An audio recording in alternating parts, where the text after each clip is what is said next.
Rake Snorrison, you find yourself in the alehouse at Raudrcliffr, and Yngvar Blackhand has shown himself after making you and the other men assembled here wait, as you've heard is his wont. You see him flanked by his captains, his sister Ygritte, and the warrior and Thrymnir, as he takes his place at the ale bench and gestures.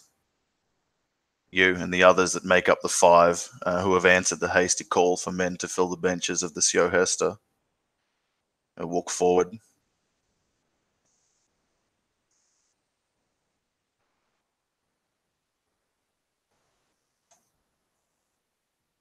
When the three seated at the bench discern you, Rake, son of Snorri, what do they see?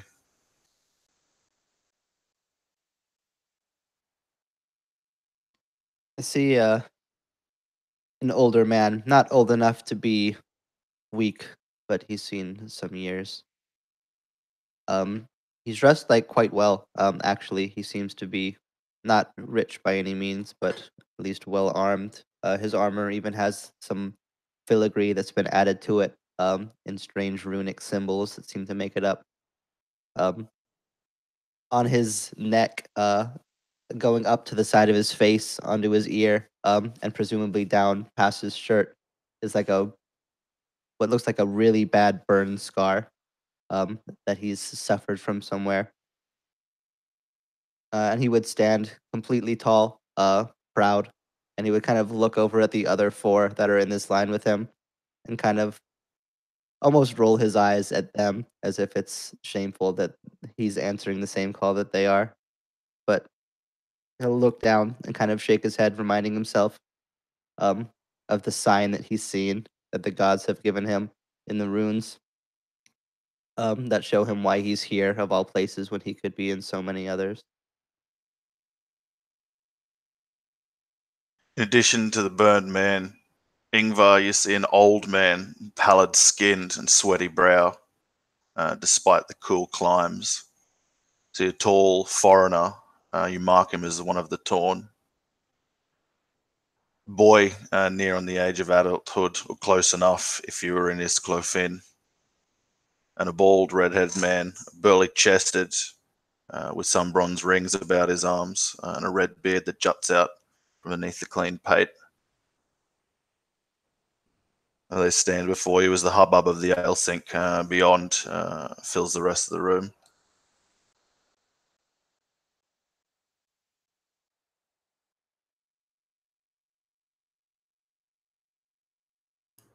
He'll take a drink from a horn and like look down the table towards his allies with this sort of like, this is what we got, huh? And he'll look at the assembled. You've probably heard of me. If you haven't, you would have soon. This is a storied crew.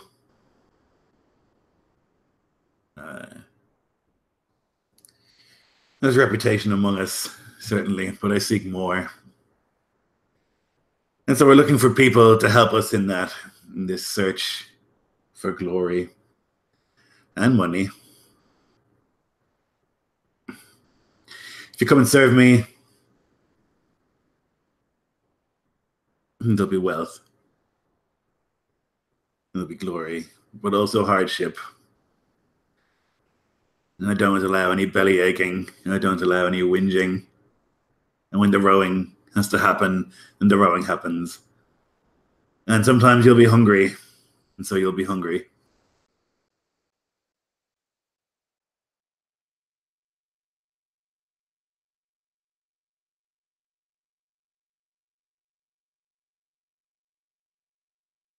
You are one of the Twatans? Foreigner? I am Lord. We have one of yours as thrall. What can you do? Kill?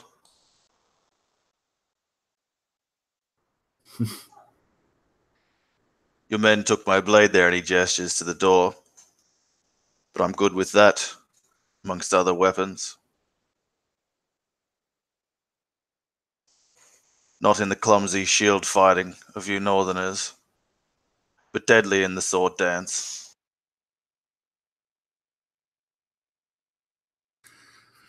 Sword dance. That's not what we call it. Very little dancing happening. You might be doing it wrong, Lord. I am Jura, Domnail. He laughs at that.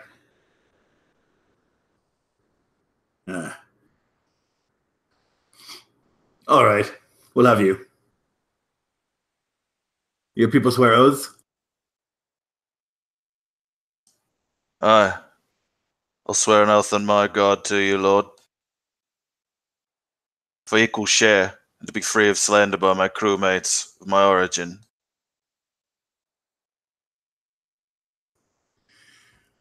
Share. We share things equally. There are more shares for me as captain, slightly more for first man, but everyone else gets one share. Unless you do something exceptional, in which case, always there will be rewards. As for slander from our crewmates, nothing I can do about that. I'm sure you'll be able to stand up for yourself. You're a big man. You'll get no slander from me. We'll let those who would slander me draw their blades and face me. And if that sounds fair, I'll swear, for as many years as it takes to earn my share, to head back west in strength. That sounds very appealing to Yngvar. The idea that someday they could go to this like faraway place and he knows there's gold there. All right, I accept.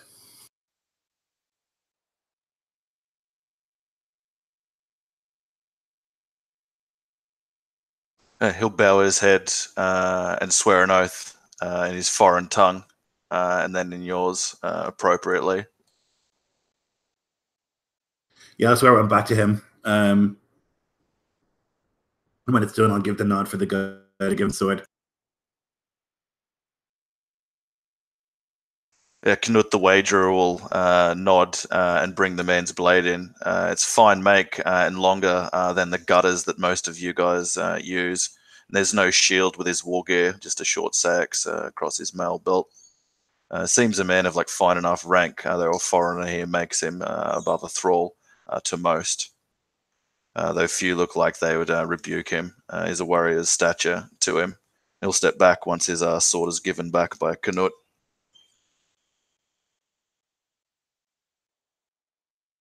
And you, boy, you want to squire? Is that what you want? Hungry for bread? There's a crew for warriors, not children.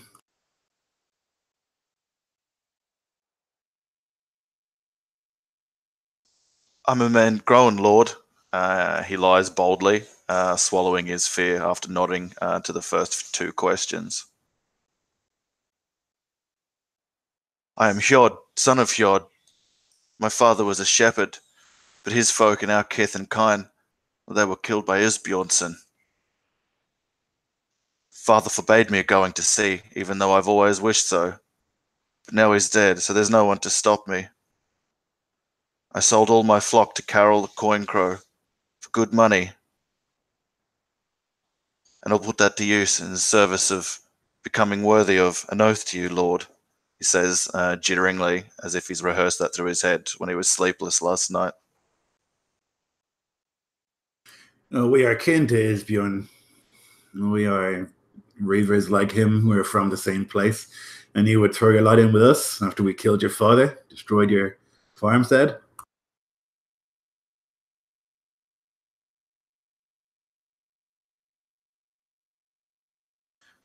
I don't want to live on the hills and stink of lamb grease and never have my own adventure. And Isbjorn's men, they're not your men, Lord. I would never sign up with his.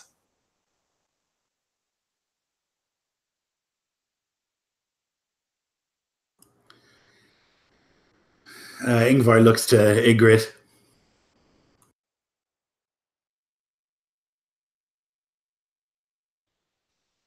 He's a child. Doesn't even have hair on his balls or bed. We were done younger when we started.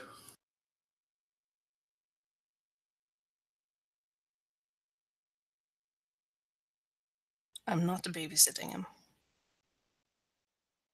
Wasn't asking you to. Answer him there.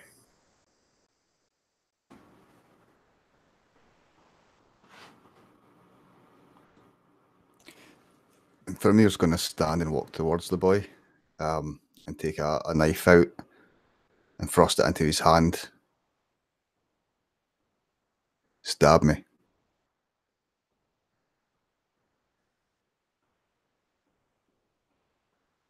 He flinches at first, though to his credit doesn't like balk away. And he'll look down at the blade after you say that and then back to you. Stifle the rising fear and say above a whisper, where? Stab me. He thrusts out with surprising power despite his wiry frame and short stature. It's the strike of a boy who's been apprenticed to butchering sheep since after he could crawl. It doesn't burst any links, and it just like scores up the boiled leather beneath and passes through, and the boy like stumbles to his right knee before trying to rise up and round on you, his teeth chittering.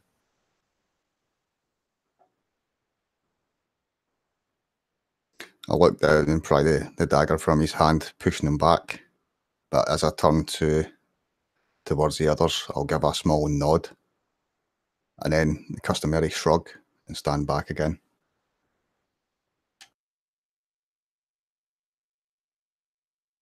Much more useful to me is something like you now that I see that you'll do as you're told, but also that you're not afraid to stab a man of this ilk.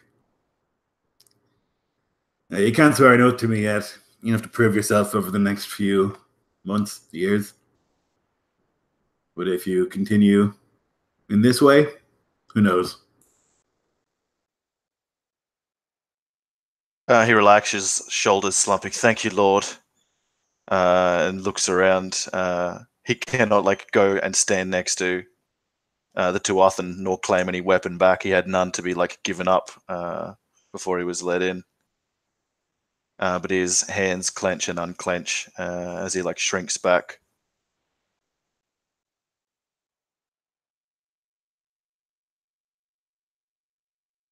And you with the burn? Who are you? I'm Rake Snorrison.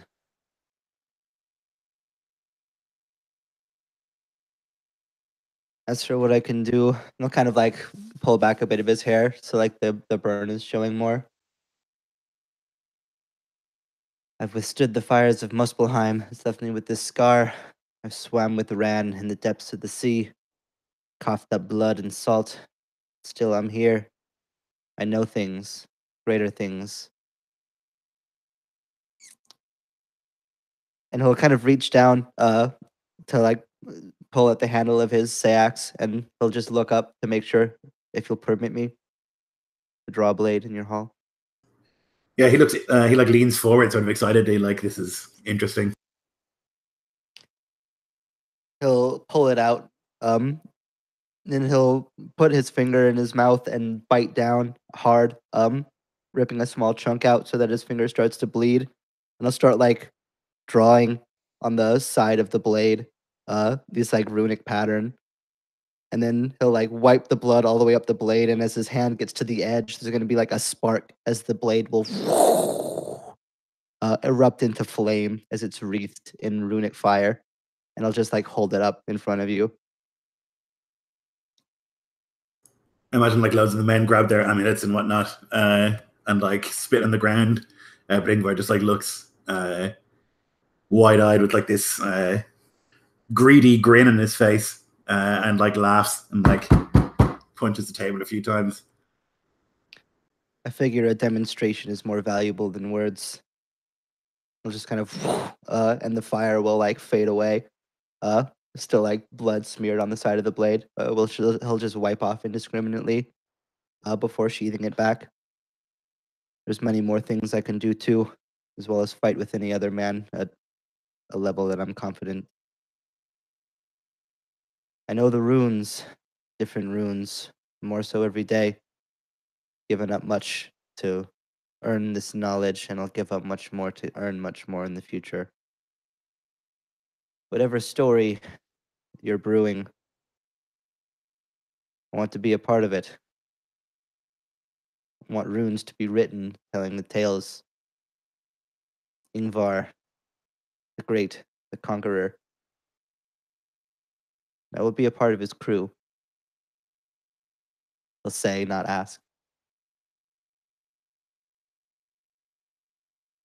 Yeah, I mean, he's ticking every box as far as Yngvar is concerned. There's like obvious power, there's flattery, all the things that Yngvar likes in a person. He'll look to the others in case anyone wants to say anything.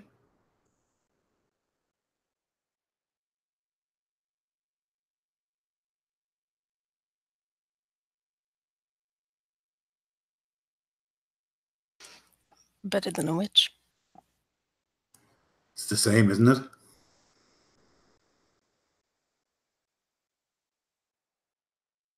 It's not. Witch's powers are powerful, yes, but dangerous. The runes are of the gods.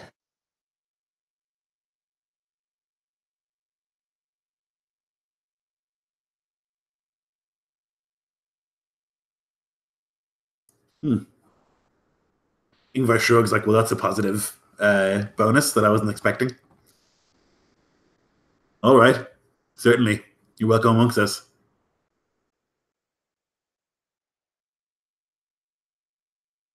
He'll just give a nod, unsurprised, and he'll just kind of again look kind of at his competition, with not derisively, but kind of assuming that he's a cut above. But he'll nod and then swear.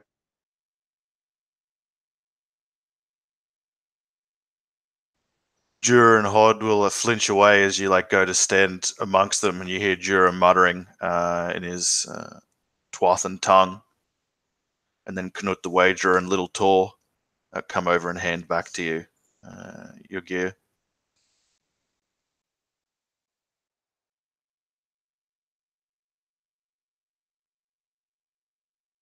Yngvar will look between the other two remaining men, and he'll wait for one of them to step forward. The older man will like have a sharp intake of breath and descend to coughing, and so the red man will step forward, wait for the other to finish, and then bow his head slightly and say, "I am Ormson, Lord, called Red Orm. I've sailed up and down the west coast, reaving when it suits. I've come here for land and to honor the Kohlbrandr. But Isbjornson is greedy. He's not happy with one or even two places. So I don't think I'll have any fat green farms from him. But you, they say you're ambitious. Who knows if there's truth in what men say? But I've seen your men at the benches, and they eat and drink deep and are treated well by you. And I would wish that, and if it pleases, my service that is, I would have a farm, fat and green, thralls to plough it and me them, Lord." You are sworn to Isbjornson? The man behind him coughs. Red Orm winces and waits for the old man to finish. "I sworn to come south, and south I've come."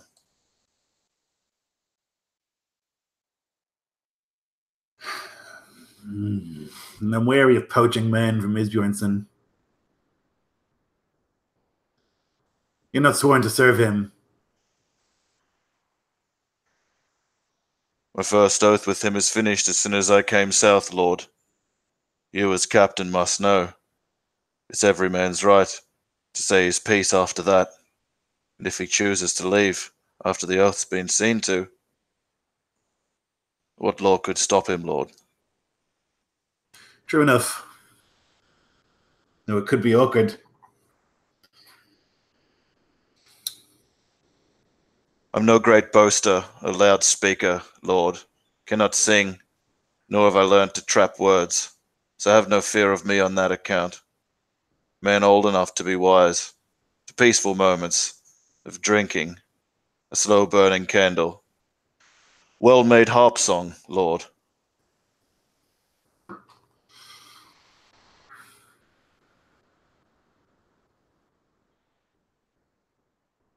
Hmm. A tricky thing. He'll turn to look at the rest of his crew and like ask their opinions.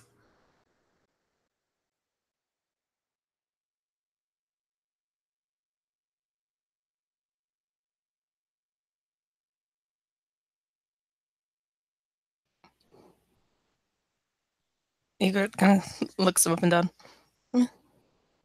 Looks like he can row if nothing else.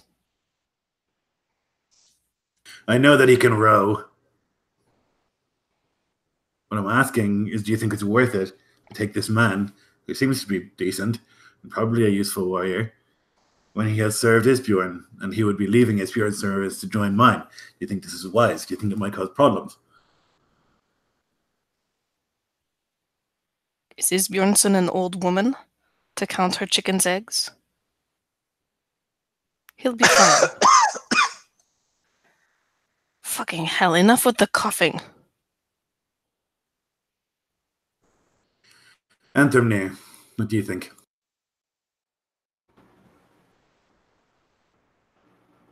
He'll give a shrug.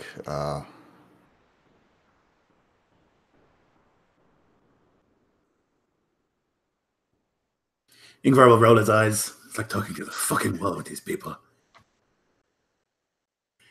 Reek,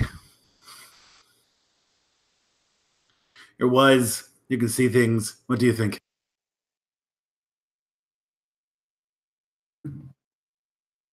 If this man has indeed sworn himself elsewhere, it would be unwise to steal him away, unless, of course, you're not worried about who you're stealing him from.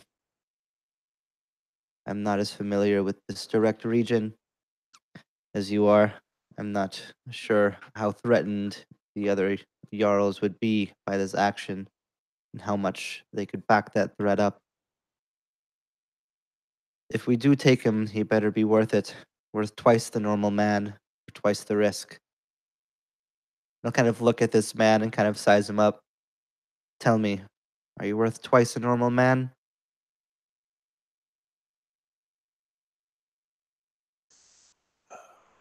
In some ways, Gelder, but in others twice as lacking.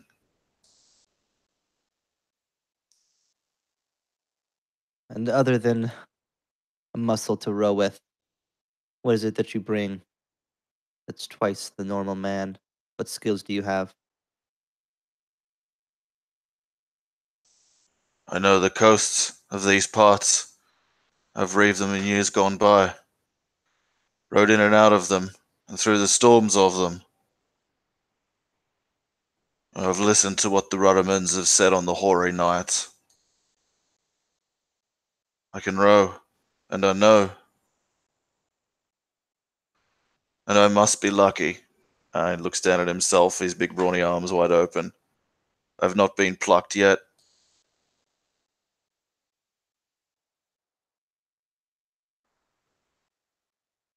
Rake will look over to Yngvar then.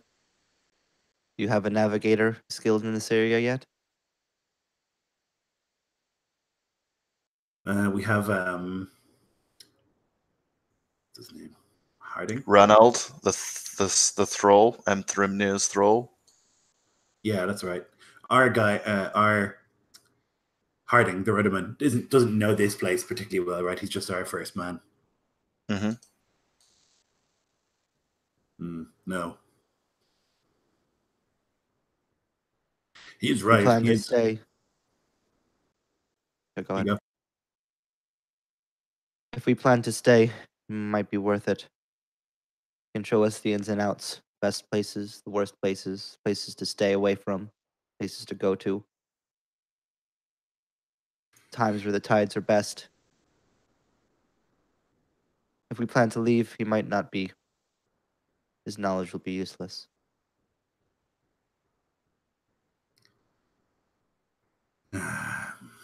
My father used to say he'd rather have a lucky man than a good one.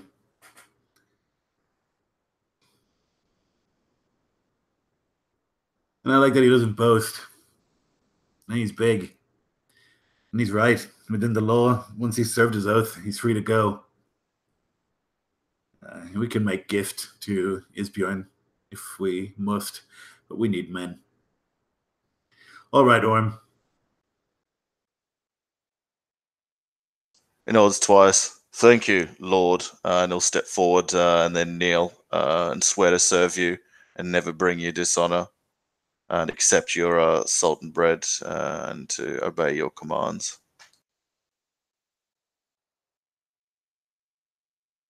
And now you with the coughing. He hocks up something globulous into some sheepskin, wiping his beard, and steps forward, stretching his back. Lord, I am Fromund, he says with like a deeply like northern accent. I've come here to settle, Lord, in these parts. They're the Kohlbrandra's men, but forbidden from war.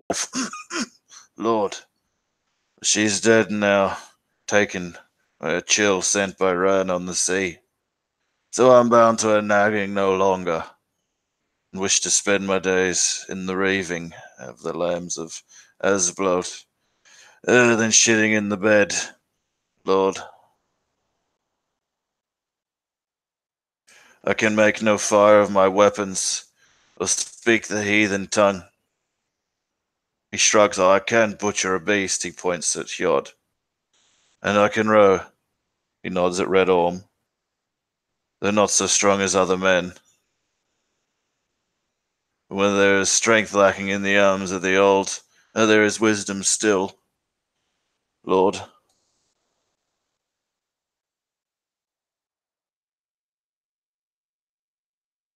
Yngvar thinks like to himself, and he wonders like by the time that he's this man age, will he be dead? If he's not dead, will he find himself in a position like this, or will he be comfortably sitting in some nice hall? Lord, he kind of like wrings his hands together and like takes a step forward, and Knut the Wager and Little Tor kind of look to him, and their gaze kind of sharpens as their eyes dart between him and you. Yngvar gives him like a shake of the head, like it's fine.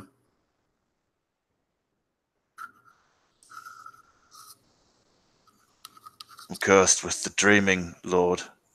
I think Ran is jealous that I ploughed her waves so long and fruitfully. This dream, I know I would not have it if I were on the sea again. And what is the dream? He looks to Enthrymnir, and then to Gret, and then finally to Rake, who his look lingers on the longest, but then back to you and leans in closer, and above a whisper says, "A woman, Lord, as beautiful as my wife in days of yore, strumming the harp song, singing the morning song of the autumn women. And 3 snow bears wade in the icy water about her, Lord." And you can see his eyes glisten with tears, and I know they will get her. And then he like looks back, blinking repetitively, like really quickly, as if suppressing a reverie. And then I wake, Lord.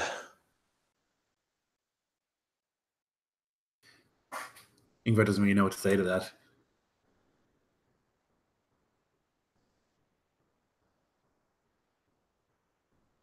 Yes, you should join us.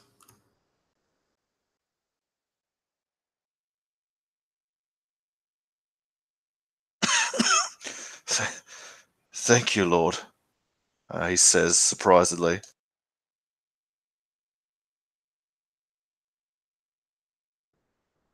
Yeah. Yngvar sort of like waves his hand, like that's all fine.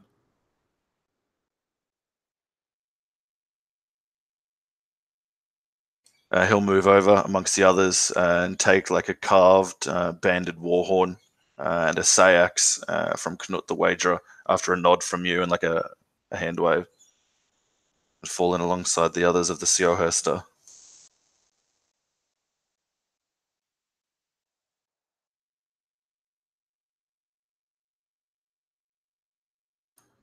And we're together then.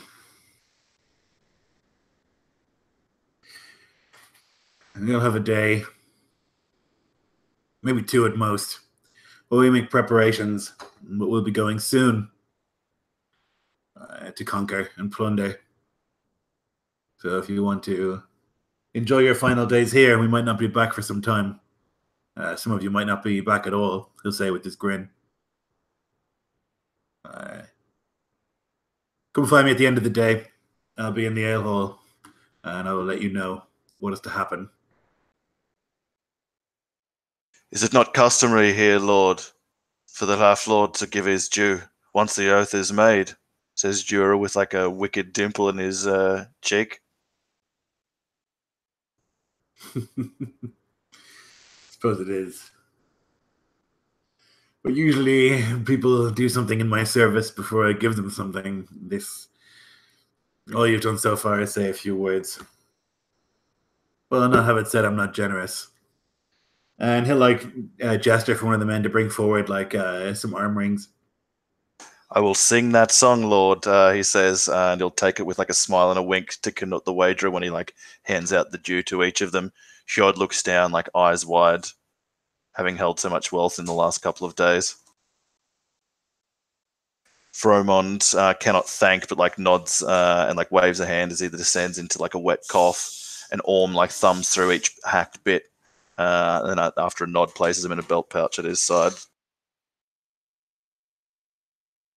The Wagerer and little Tor, who stands a couple of inches shy of 7 foot, falter as they approach you, Snorrison. And Knut the Wagerer will like nervously look up as he like hacks a few bits off the ingot length before like handing him over to your outstretched hand.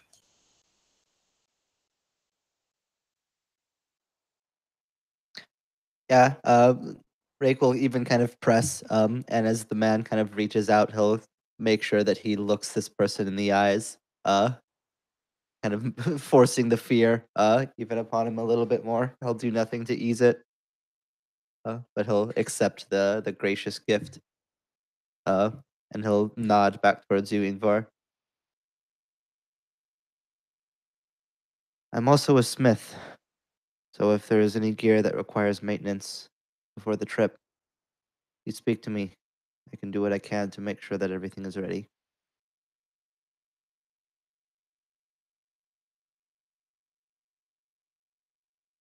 Yngvar nods. That would be useful.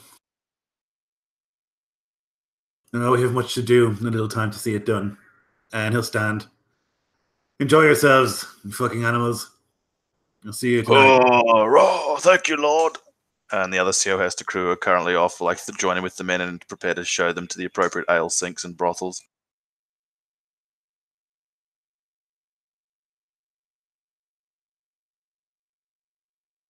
As you like step to leave from the place, Harding will move up, take his gaze from looking over the newly recruited to you, Yngvar, and say, "Well, Captain, she's scraped near clean, and we've a fortnight of supplies for the open waters. Within the day, she'd be ready to sail, and weather's been calm enough. I've seen to it as you said. Do you have any other orders?"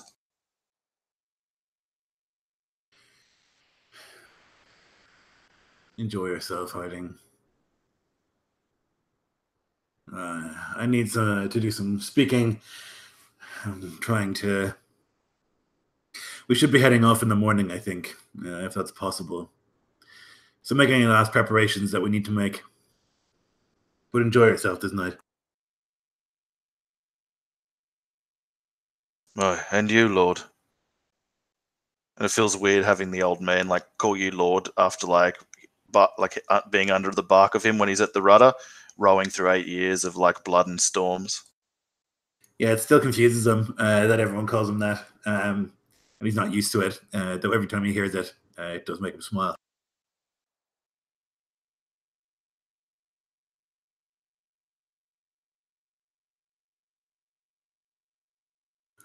He'll turn to Ygritte and Thrymnir. I'm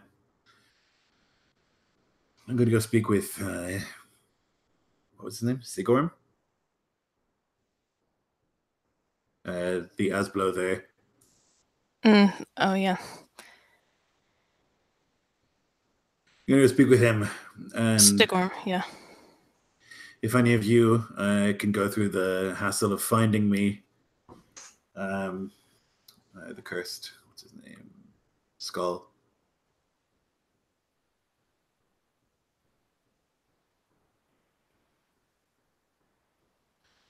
Find me Skull. I will go and speak with Stigorm.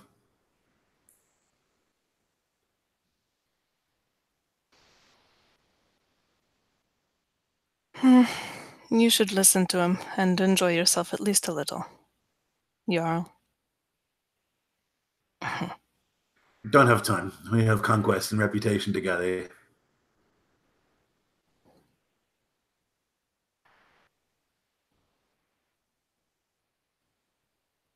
My enjoyment will come from the death of my enemies and the glory and the wealth that we reap.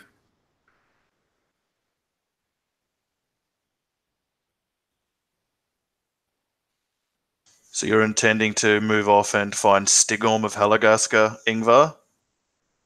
Yep. And what are the rest of you guys going to do?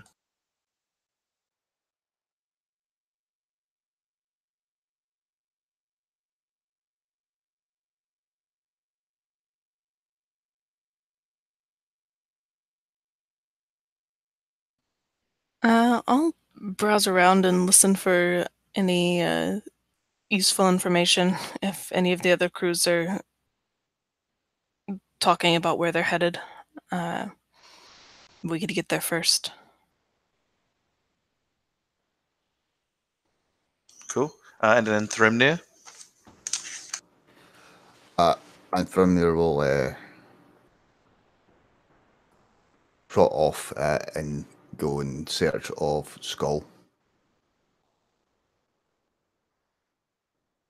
Yeah, as they're leaving, Yngvar will grab Rake. You have powers. Can you heal the sick? Can you remove a curse?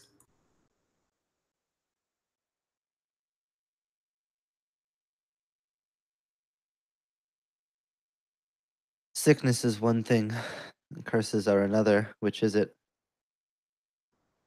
Yeah, a boy is blind. Cursed to blindness.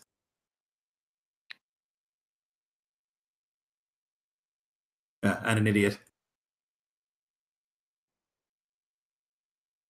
I know my fair share of managing the wounds, afflictions. The runes have given me further. The process would be extremely painful. If he's young, it might be too much for him to bear, but if it's a matter of desperation, I can try. Good enough. Go with Thrymnir.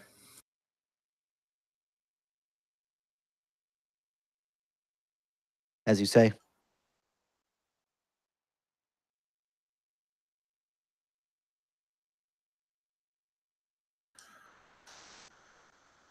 So you head to the alehouse commons, Ygritte, rumour mongering and listening amongst the speakeasies. Can I get a persuasion check from you to indulge conversation?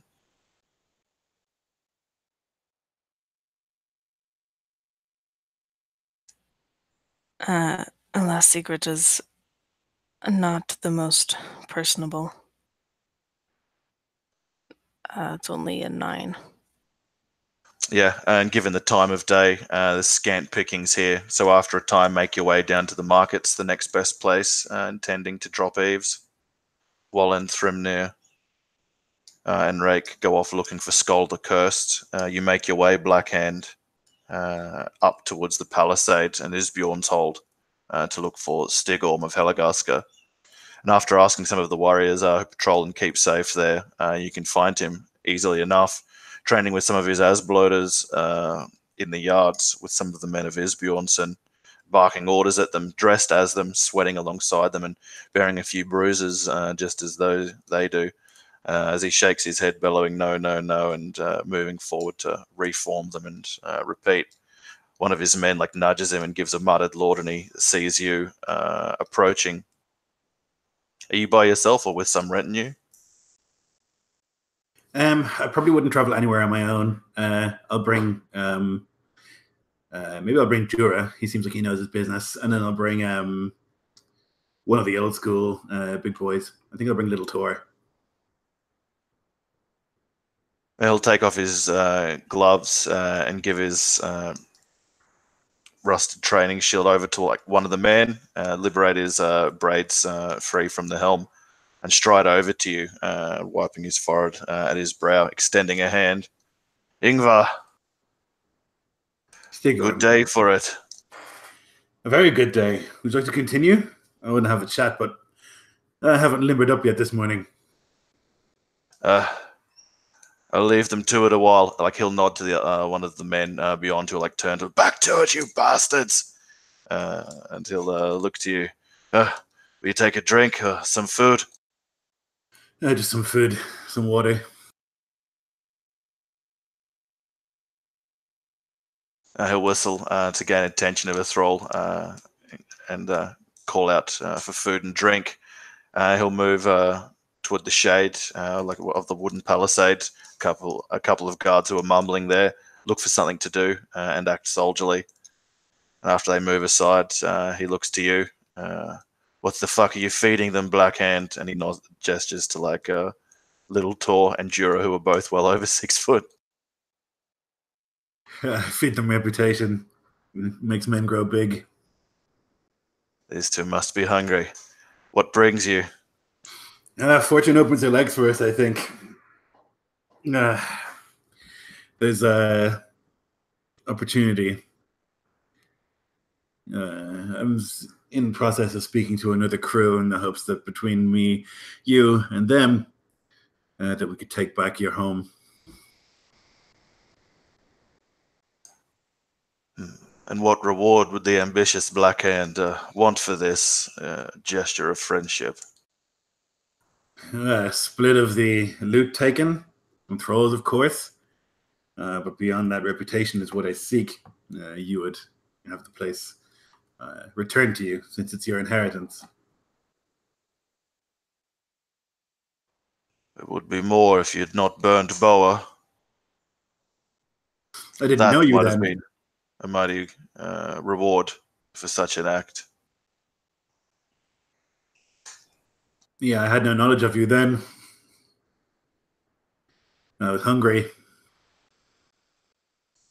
And you were shown the glory of slaughtering Sigtryk Bragison, the Thane of Halagaska, cutting down the men that tried to defend her.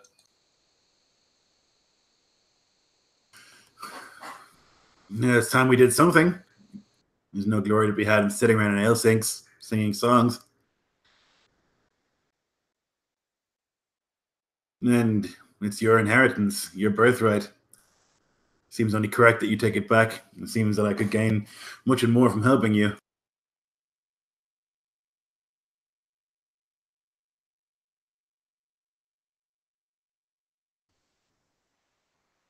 A third of the profits of the taking of Halagaska.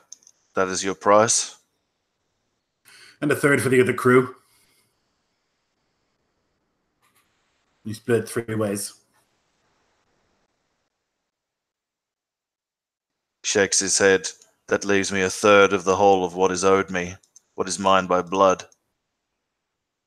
I cannot. Then half between me and the other crew. And if there's an opportunity for a home gang with some great warrior, you let me do it.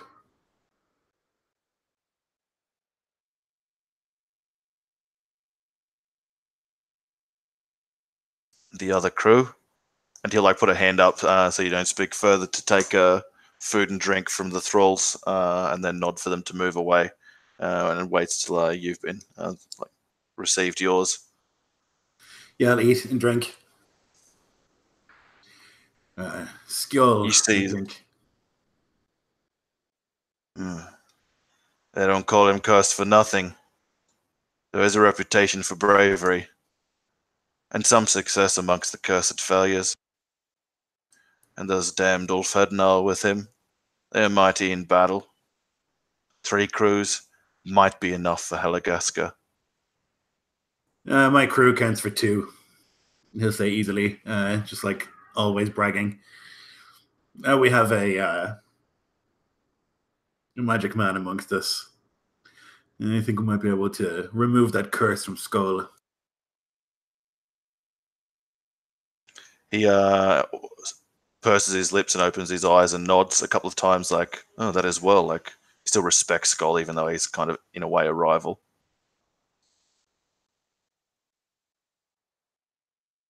Well, what do you say? That's good for him. I say 2/5 for you and the other crew. Are you well? He'll like put his hand on his shoulder. It seems like there's weasel shit dripping out of your mouth. You're as hard as Olveg, you bastard. Half for you and the other to split, as you deem fit. He'll spit in his hand and like shove it forward. And when I've paid what is owed, there'll be no one more asking of debts, that you wish other things for what glory and deeds you did me in the taking of Helagaska. We agreed, Yngvar. No, you will speak well of me and I'll speak well of you. He'll spit in his hand, looking down and like seeing a remembered vision of Helagaska, and then like moving forward his hand to clasp your own.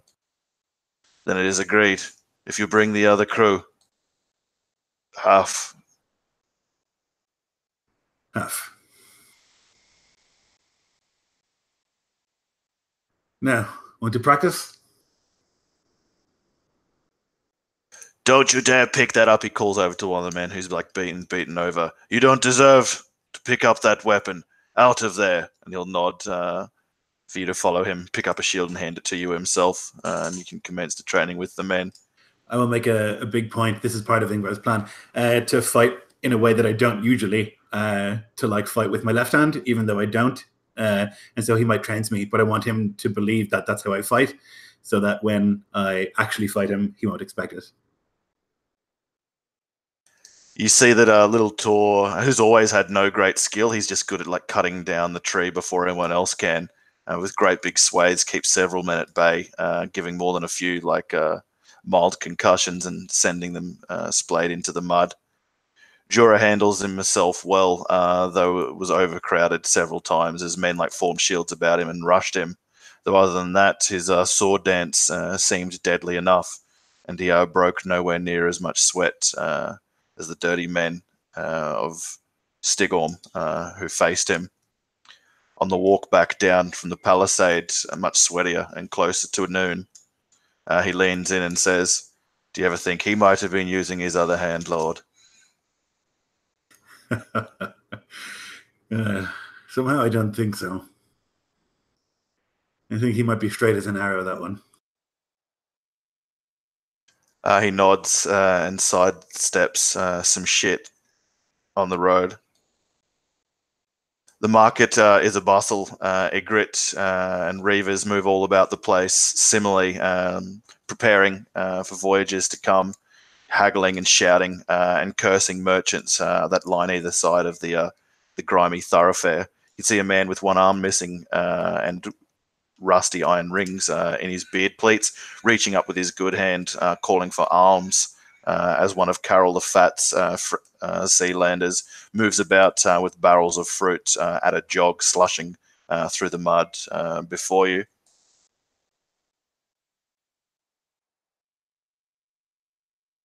You hear men shouting at the prices of goats and pigs, salted fish and such, and much commerce is being done here, as are usually fractious. Iscloof and reavers have come together in peace under oath, that is Bjornsson told here in Raudrcliffr.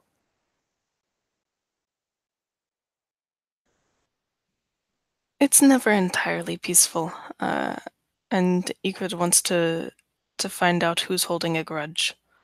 And so that's what she's going to be paying attention to next as she goes through people who are sulking, people who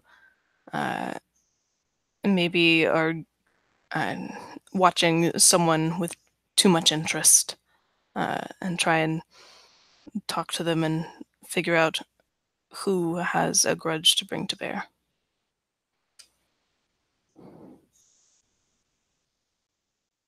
That would be a perception check to listen and watch over some hours in the marketplace.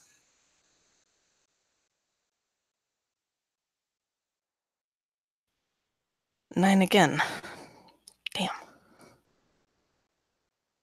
Yeah, it's loud and busy here. Though even still, after a while, many of the people that you are like leaning too close to or are caught observing give furrowed-browed looks and move away, and more than a few mutter as they like spy you moving about. You hear a couple. Oh, it's Blackhand's sister. They say she sails a reaving crew, though she's no skag.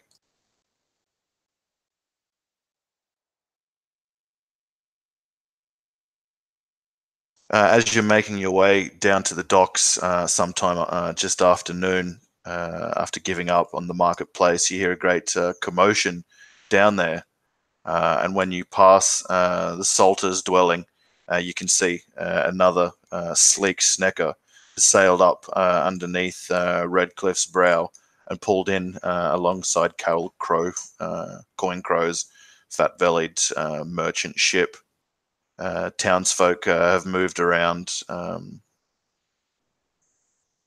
the docks, moving down the gangway towards men descending from it, and there's cheer and song that you can hear going up. Most strange. And there's a man standing up on the gunwale of the ship, throwing his arms back and forth. You can see his golden hair even from up here on the rise. And he's like shouting out, like, "Hearken! Hearken to me, Raudrcliffers! Come! I've things to tell!"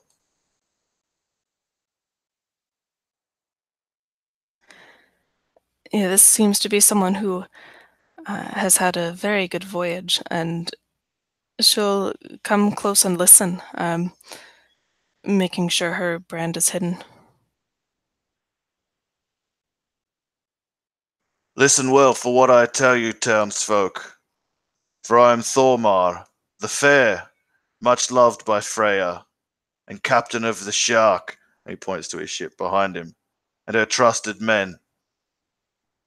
And I come from the Flame Sower, north of Bard's Mouth, to tell of his victory there, and that he has pushed the Golden Fleece back to the Drover's Wash, and that his men cannot long there withstand him.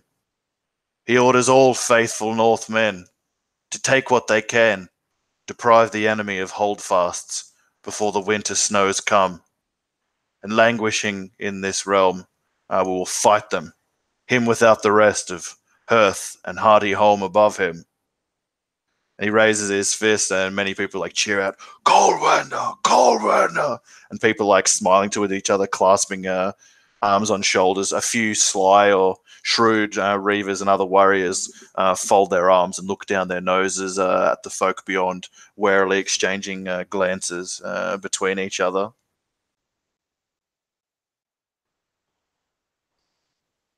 Yeah, is he full of shit, or is he telling the truth?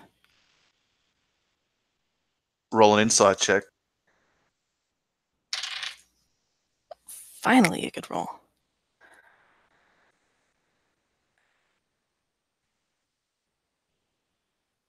$18.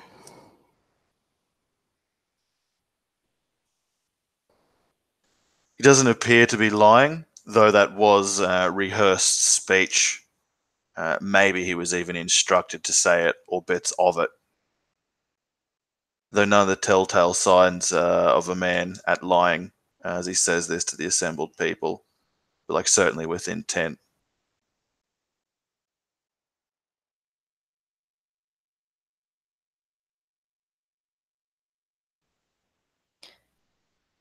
Yeah, she'll store away the small bit of information, although rather important, and head out to find Yngvar.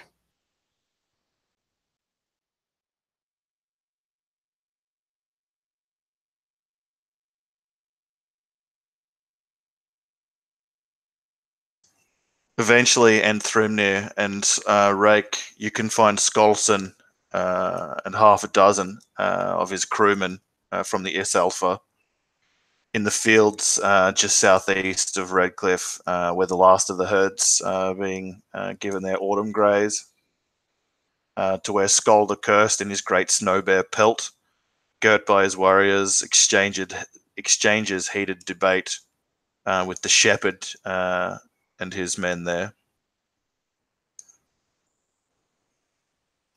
He looks over from the man, walking away hand on hip to mutter amongst the others, before eventually relinquishing more coin than he thought necessary to the shepherd, and waving his hand hurriedly before deferring the rest of the details to one of his men as he strides down towards you.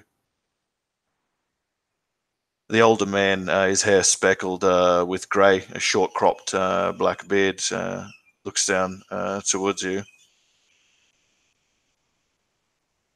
Oh, you men of the Seahorse, I recognize you well from the docks. What is it? Have you come to kill this shepherd for me?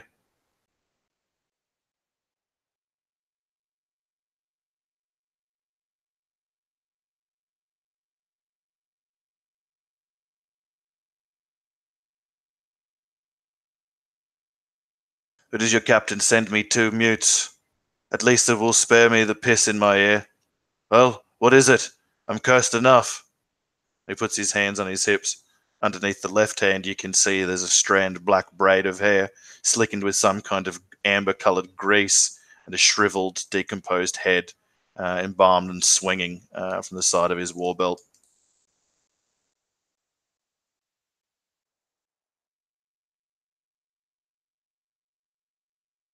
Rake would just look over towards Anthrimnir. He's just been told to accompany you, so he's not sure exactly what the specifics are. Heligasker. He'll say simply. He nods after a moment. Well, tell your Jarl if he'll speak of it, then I'll for listening. Where shall we go, and when?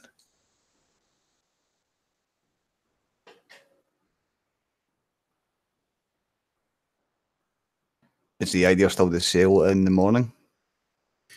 Yeah, I think so. If there was a way for me to meet just him, that would be ideal, because I want to try and convince him that we can heal his son somehow. Mm-hmm. Also, the idea of sending, I guess I would have said this to Rake, would be like if he can get a view of the kid, to get an impression of if he can fix him or not, that would be great. Yeah, so with that, Rake would look at this man and say, I've been told by my new lord that you have an afflicted child, a son who has been struck down by some curse. Aye, you hear rightly. My boy, Eric, says the man with like a lot more like tenderness and like kindness in his voice than you thought possible by the look of him.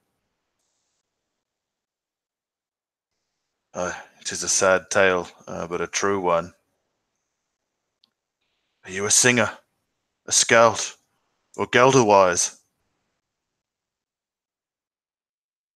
I sing no songs, but I am wise in the runes.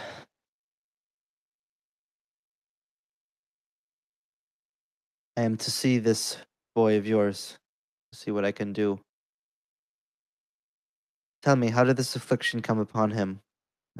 Do not spare any details. It's important to know everyone. He looks nervously at Anthrimnir and then shuffles aside to above whisper to you. I had a lover in my young days, but I scorned her for her sister, whom I later made a wife. In her wrath, my scorned lover, she cursed me. Thrice and more she did, and he shakes his head, like sniffling his nose, and to his shame, like he has tears falling from his eyes and has to wipe it with the back of his bear's paw hand. My wife, she died in the giving life to our son, and then, when he was at play, as soon as he learned to walk, Ran, who the scorned lover prayed to, sent up a madness to one of our horses. those beasts who she favors so much in their fickle ways. And that beast kicked my son, and made him dull and blind, spared him his ears that he might hear his father's lamentations. I found her, killed her, and not slowly, I promise you that, and took her head to hang from my belt. For I know that skags' heads and tongues can be used in the unbegetting of their words thrown with evil cunning. But in all my rangings I have found no man of cunning wise who can lift the curse that afflicts my beautiful son. And then he continues kind of crying and blubbering a moment. One of his warriors who's standing near you and Thrymnir finds a particularly shaggy sheep to look off and distract himself with at the beyond or the close and audible self-shaming of his lord.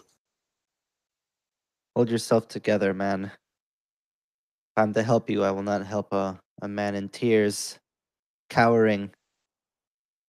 If the gods will see this boy cured, it will be through strength, through knowledge, not through whimpering. Is this boy here? Can I see him? Of course, Roadman. Of course, I will take you to him. And he gives a whistle through his teeth to a couple of his men to fall in with him and wiping the tears from his eyes while they can fall down into his shaggy beard. They'll fall in with you and rush towards the abandoned sty that he and his men have requisitioned just under the lip of where Isbjornsson's hold looks down on the bay. After you go through the bustling town and into his quarters, you can see that there's two thralls who've been caring for this boy in a wheel seat. His sheepskin blankets thrown over his legs, which are much atrophied, as are his arms. His face is sunken, and the top right quadrant of his forehead it has the look of this bulging kind of blister, which distends the eye directly underneath it and turns it cross-eyed and milky towards the other. Turns up in your direction, opening his mouth and giving you an unsettling visage to behold in here amongst the urinal reek. The two thralls quickly bow and step away, and the two men on guard here appear as statues and do not seem to make any rebuke about what otherwise would be possibly shameful work for them or tasks for them to be set to. One of the thralls takes away a bowl of milky paste and before doing wipes with his sleeve to clean the mouth of Skolson's. And he says, "I am here, son, I am here."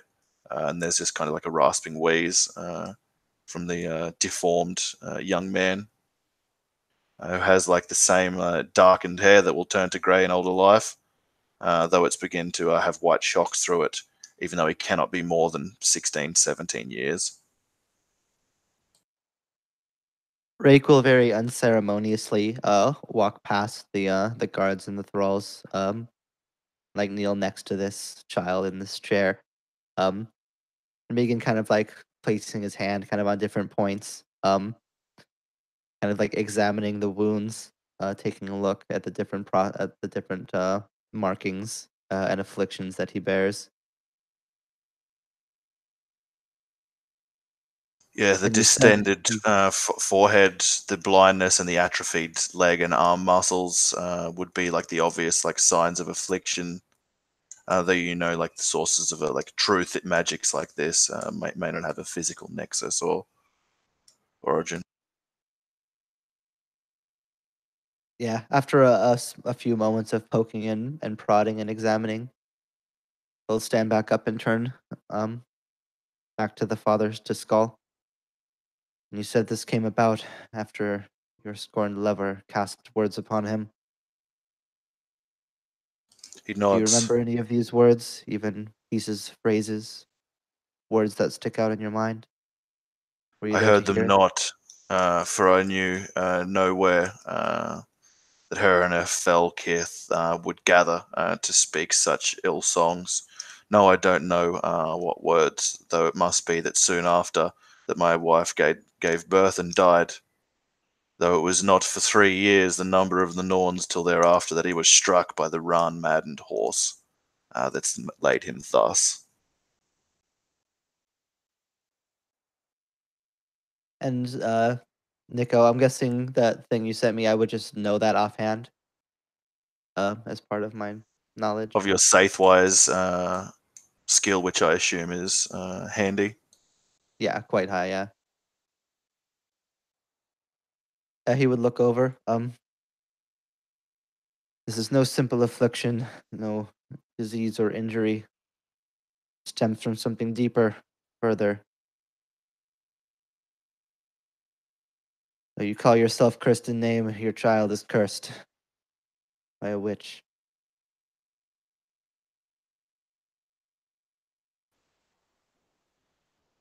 You must agree, Rune Man, that it is not fair, even for a skag to say, that my son should be cursed for my transgressions. Whether it is not for them to say or it is, they have said it, and it is done. Can you heal my son, Rune Man?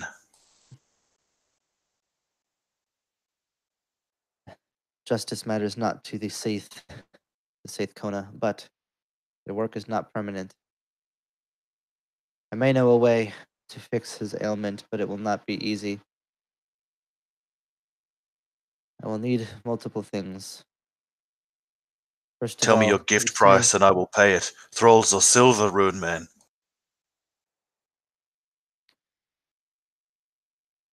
I will leave the price negotiation to my lord. You may speak with him as you will to organize a fair deal. In the meantime, in order for this to come to pass, I will need a stallion to sacrifice in good health, full of ash. Blood of this boy's kin, perhaps yours will do. It must be freely given. Honey, milk, the tongue of the witch that cursed him.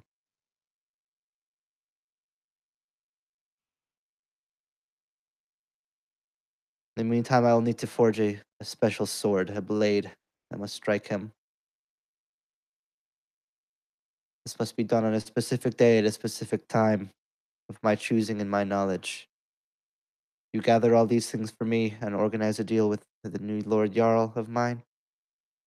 I will see your son's affliction cleansed.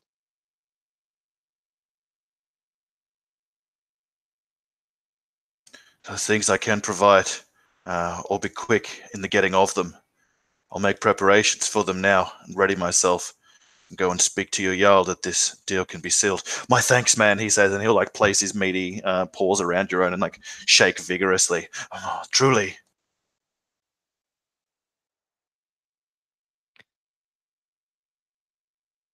And in the meantime, stay strong for your child. No more wailing, no more woeful cries.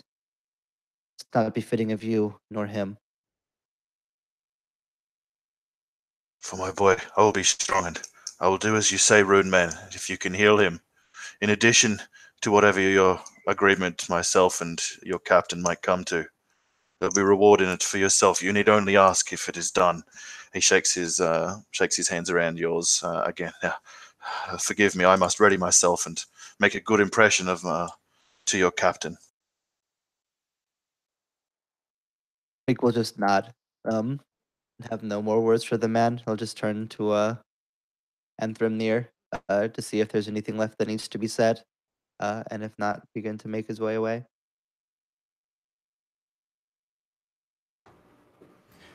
And Premier will just give you a simple nod, seeing that what you've been asked of has been done.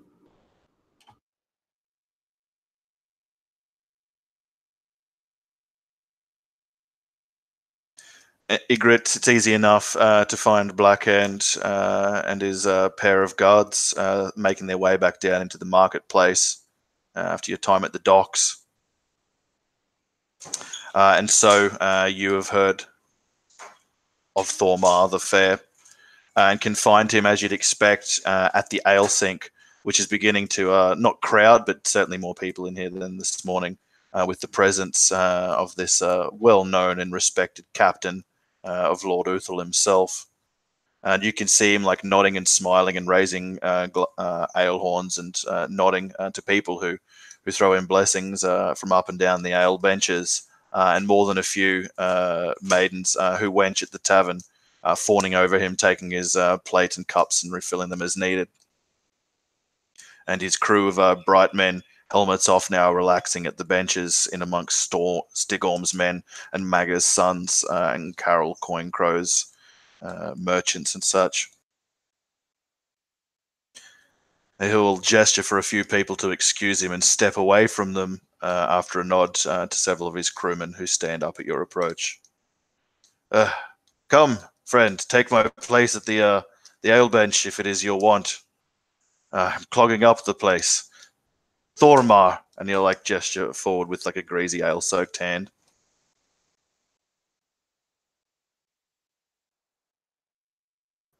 To me.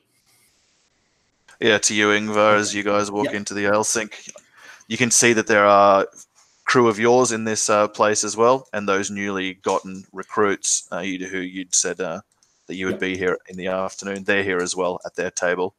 Yeah, I probably would have sent people down here to like claim a table because it's busy and you don't want to be the crew that doesn't have a table. So we would have sent people earlier, I think. But I'll definitely like approach and like roughly shake the hand. Thormar, a pleasure. Yngvar. You say you're blessed by Freya, is that so? Aye, I love her and she loves me. I honor my goddess when I can. Nightly if I'm able, though it is harder when a raving, he says matter-of-factly and drinks deeply of his ale horn.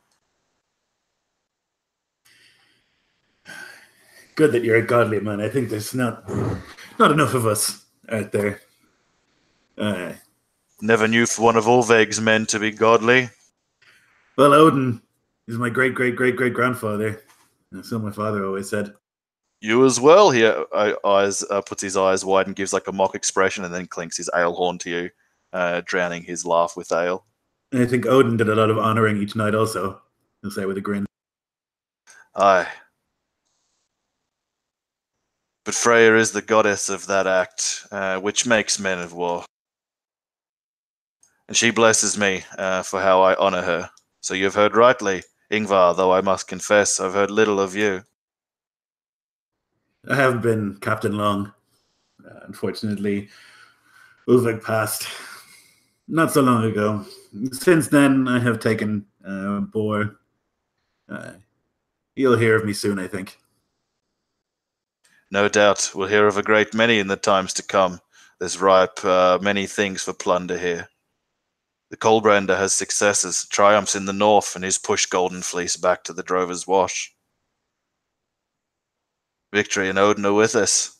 I've come here, as I'm sure you have, to rip off a piece of this for myself, before all the great Jarls can come and tear off their large chunks. That's what we're all here for, I think. Then I mark you well. Late to the party, though, Thormar.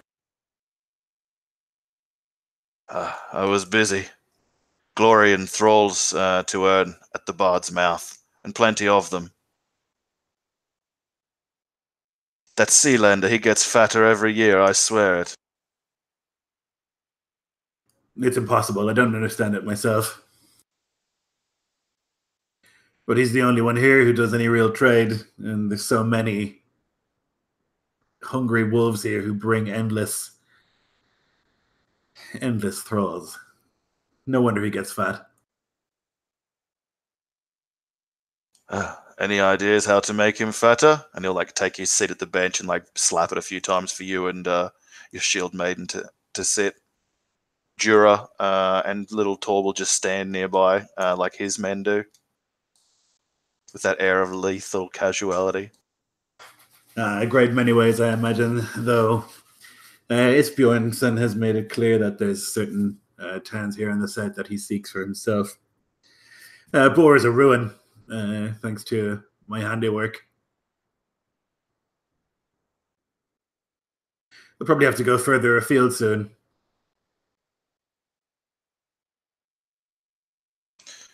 I intend to. I think Manavik would be a fine seat for me, and what ventures I can gather there. Big place, Manavik. It's big walls. Well, I have many wenches. And have you enough men? Eh, Yeah. Even I am not enough for all of Freya's daughters. Big stone walls, he'll say again. You'll need lots of men. Aye, and a friend to hold the ladder for me, one that I can trust.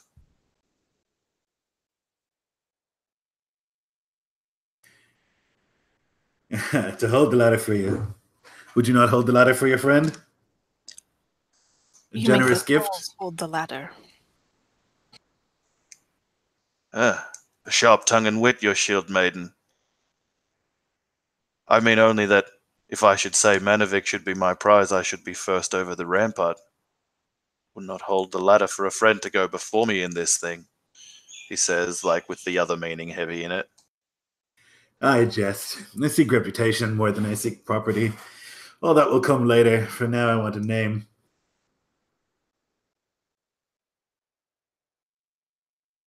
Blackhand is not to your liking? It's plenty to my liking, but I want a name that everyone knows when they say it. That everyone knows who they speak of. The kind of name when I say I'm coming to a place that they surrender before I get there. I thought the Kohlbrandr's mold was broken. But perhaps not. Oh, tell me, where do your ambitions lie, Blackhand? Same as everyone's. Reputation, glory, money, wealth, thralls, weapons, men. But in this area, we shall see. Manavik is a nice place. I am a nice man, and fair, and so I should have a fair seat to sit.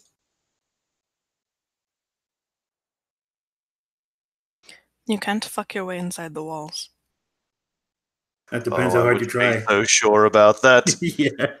They say old Croak is infirm, and that his wife rules as regent there, and no sons but two fair daughters to his name. Would you care to place a wager, shield maiden? And he'll take a gold torque off one of his biceps and place it down onto the table near where to the mead was only just settling in your cup. That his daughters would open their doors and their legs to you? Psst. It would not happen.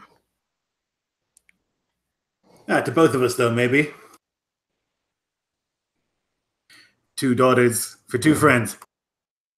And two fair men at that, he says, and like the people sitting here can see the stark contrast of the brutal, grizzled face that you bear at like a moderate to young age.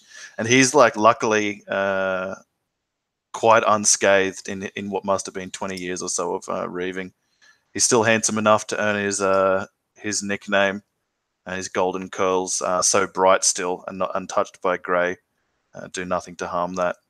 You have to admit it, even as you hate him, that he was blessed by Freya with good looks and lucky in battle enough to keep most of them through the beginning of his aging.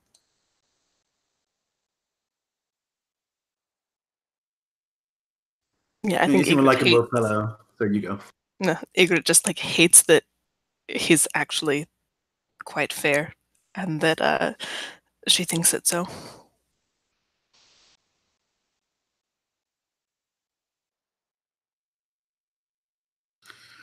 If you ever decide to go to Manavik, like I say, there are big walls there. There are 2 daughters. Whichever one you don't want, Yngvar will like shrug. I can hold a ladder better than most men. More than most men when I climb over. I can kill.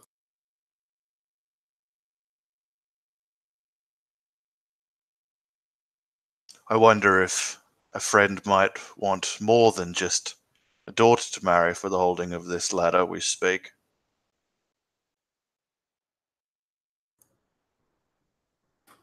Manavik is a big place. Maybe a house. Certainly a share of what is taken. But not so big a share. They say it would take 5 crews to take Manavik. Well, And my if I crew bring is them worth. to bear, will you go? My crew is worth at least 2. That is lucky for me, for every other man will say the same. And so Most the of them, fraction share is still the same, a 5th. most of them are talking out of their arse, though. To be honest, I'd put my crew against theirs without any issue. But you know the flame cell was forbidden that. I have no intention of doing it. I'm just saying. Just talking, you know. A 5th. I think you could do it with 4 crews. Well, someone would have to open the walls for that, and he'll raise his cup and drink the last of it. At that, he'll put it down into his brace. I'll think on what you've said of the 5th and such in Manavik. Trust that these words are the first spoken in a longer friendship. I hope it's so. I have other folk that I must see to, and other dutiful honourings to do this afternoon, so you'll forgive me, but he says that to you, Ygritte, before standing. No, please, excuse yourself. He'll saunter off to some of his more ruckus crewmen around the same time that the doors to the ale sink open up and the looming forms of Enthrymnia and Rake move in. Skolson, the Cursed, with his white snow bear pelt trailing behind him, and a couple of his guards move in as well. And they hiss at a few of the lesser warriors from smaller, like reaving crews, who like scurry aside or just stand up and move to lower tables at their approach as they make a place for their lord and his things, and will move up to the bar to have one of them bring food and drink to his table and await as your 2 representatives come over to where you have sat. Well,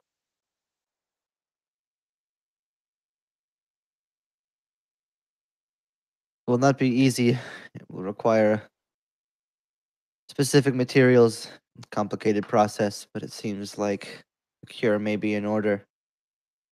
This man has offered up a gift price. I told him I would leave the economics to you. I am no fan of such things for action to management of funds. But when the price is paid, it will be done, assuming that he can gather the requisite materials. Yngvar takes a bite out of like a chicken leg that he's eaten, and he like gestures with it as he talks. I knew I hired you for a reason. That's good work. It's damn good work. And he'll like put the thing down and wipe the grease on his jerkin. Get yourself a good meal, and he'll like put some money on the table.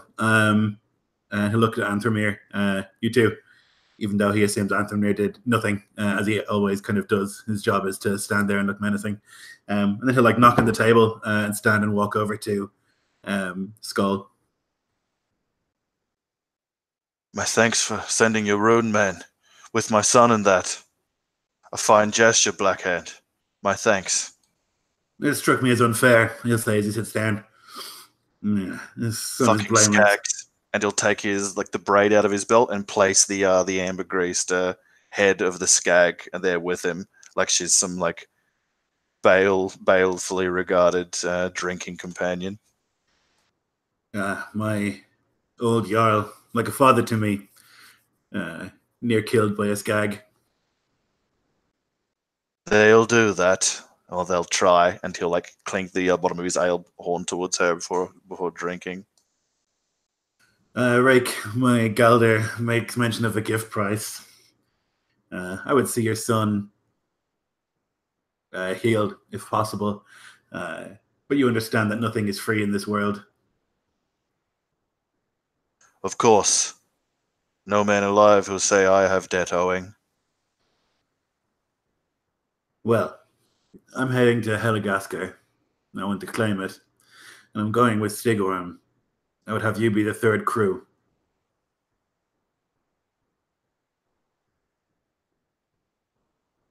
Stigorm has put forth that he is to inherit this place. And that's probably lawful. Beyond that, he said that of half of what is taken will be split between you and I. Now, since the value of curing your son from what ails him could not be counted in something so crude as silver, I would say that of the half that we have, I take 3/4 and you take 1/4. That other quarter is payment for the curing of your son.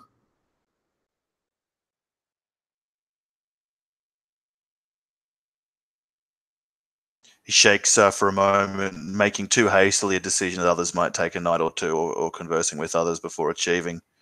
Says, I will agree. I'll pit my crew alongside that of the Seahorse in the taking of Helagaskar for Stigorm, and ask only 1/4 of what is given our share.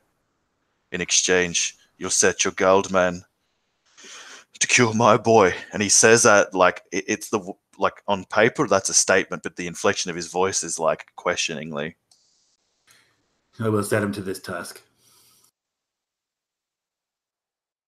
There is one more thing that I'll require in addition to the materials I said earlier. Name it. I will provide it if I may.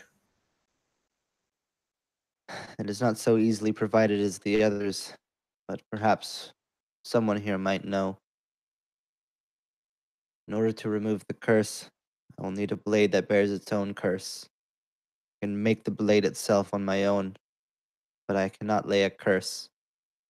It's against the runes to do such things. I will need somebody else who is wise in such things to lay a curse upon it on their own. Yngvar will look. I think we have such a blade. Yeah, Igor kind of makes eye contact. Yes, I will speak with you on this. Is that so? Interesting. One less thing to find. Perhaps. Fate spreads her legs even further.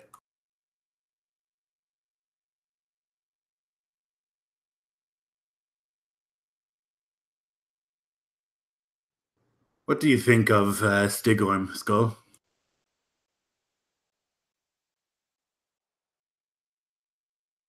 I think he was wise to kneel come grovelling to the flame sower, than having his guts spilt and all of his sons killed and his daughters wed to bastards, like you and I. I think he can see the future a small ways, though not as far as your own man might, of course, and he says that like reverentially. I think he did the right thing.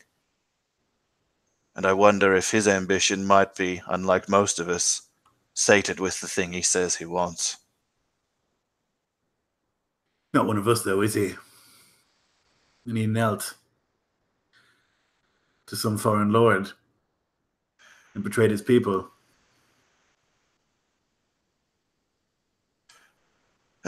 Flame Soul will marry some hard woman from the ice fjord to him, and their gets will be like us, and not him. Our line's stronger than the Sudska, you know that, Yngvar. And what if we take the place and we only want half? What if we want more than half? I want more than half. We need his crew to take the place, but once we have it,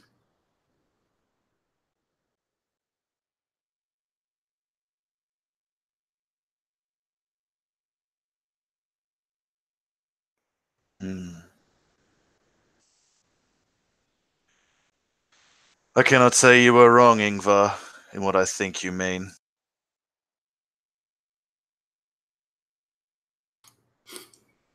But if I've sworn an oath to you and you've sworn an oath to him, or neither of us can kill the man, or be cursed, and I've had enough of those.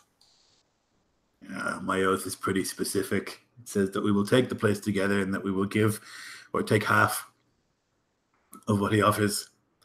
And that will be true. And when that transaction is complete, we're free of those bonds.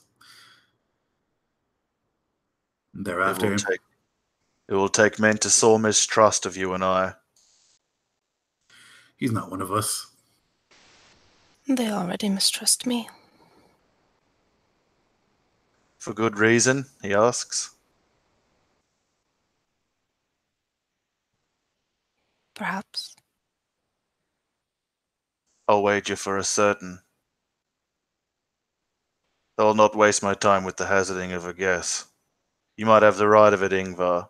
He's not one of us, but many of his men, they're Sclofin. And their families back in the fjords might not be happy with just the Weirgeld when they hear you've murdered their boys and nephews. Well, they don't have to die.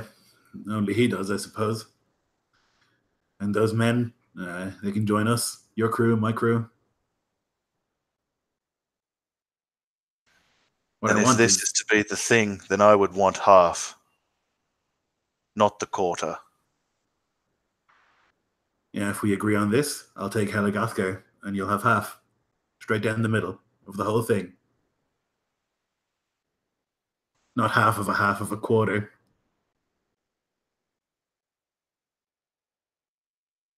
And you'll never betray me, and our sons will be friends. Of a And certainty. that feels like the heavy stone dropping in what others just been little stones dropping into the tank. This will be the first stone on the path that sees me to greatness. And your son restored. And I think that's a friendship. A stone upon which you can build a real friendship. To our sons, Stigorm, half.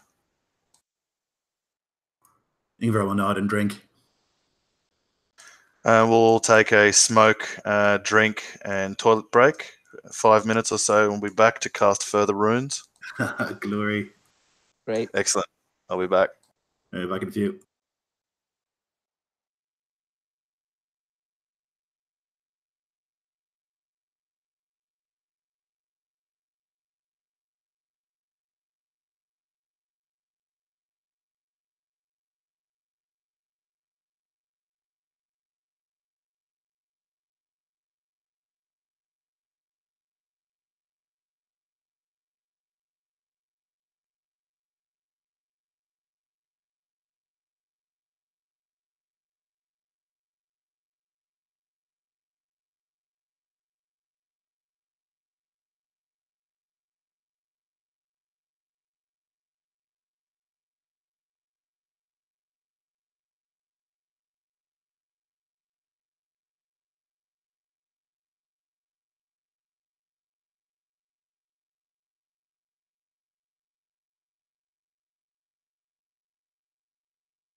I'm back.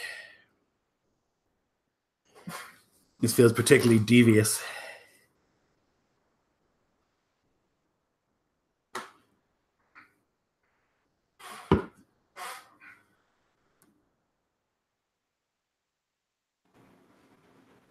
In your element, then. You say shit slinging and deal.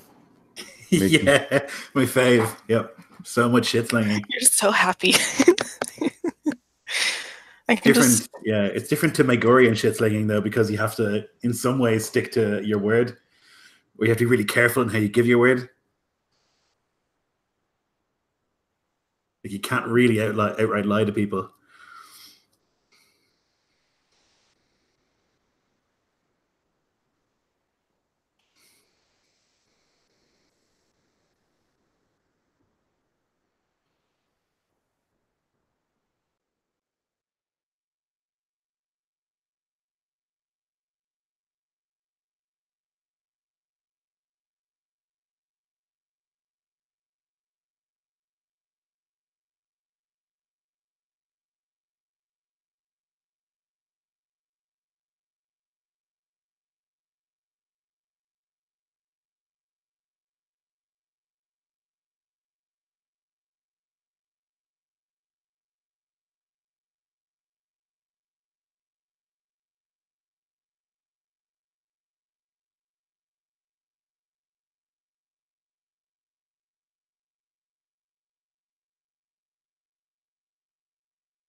So we have to find a cursed sword somewhere. Either a cursed sword or a Seath Kona to curse a sword for us. Hmm.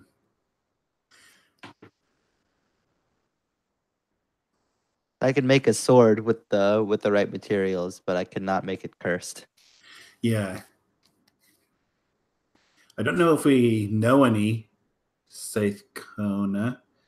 I think there's a Galder in town. Not a Galder, a Gothi in town, but I don't think he's Seathwise. well, Fierce hadn't jumped the shark. Yeah. I mean, you can curse a blade real quick by killing like a family member, you know? Oh no, Not you it, don't. Not it. I mean, sacrifices have to be made sometimes to, you know. Yeah. Also, what use has Ygritte been so far? Can't find a rumor in a fucking rumor mill.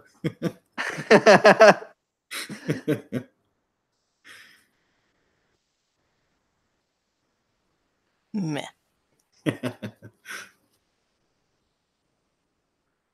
You guys have to start like giving me actual advice because I'm like, hey, I turned to my companions and I asked them, what do you think? And then there's just like nothing in response. I'm like, guys, this is what you're here for. I mean, it's your own fault if you're looking at Infamous for advice.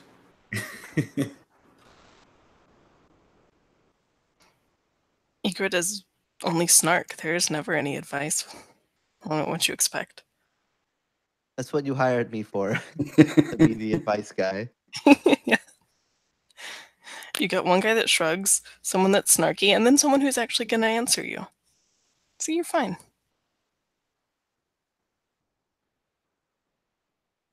The irony is, I often get accused of playing characters that very rarely say anything. So when I make a character that's designed to say nothing, it's aggravating. Yeah. Compounding the usual Chekhovian silence.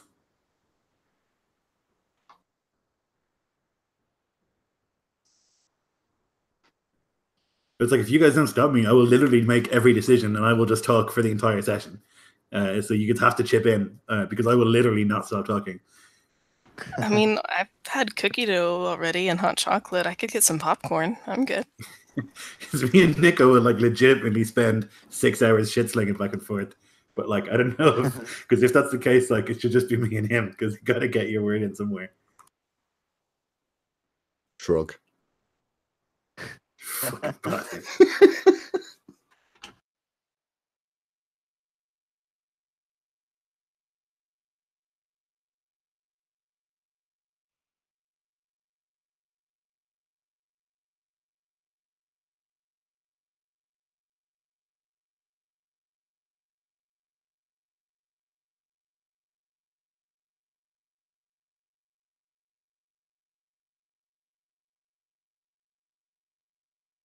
I'm back. You guys ready to rock and roll?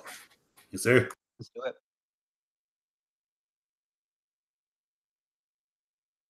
So after a time, Skull goes from his table with his men back to his briar to care for his son and keep out of the consistent rain that swept in off the coast throughout the afternoon.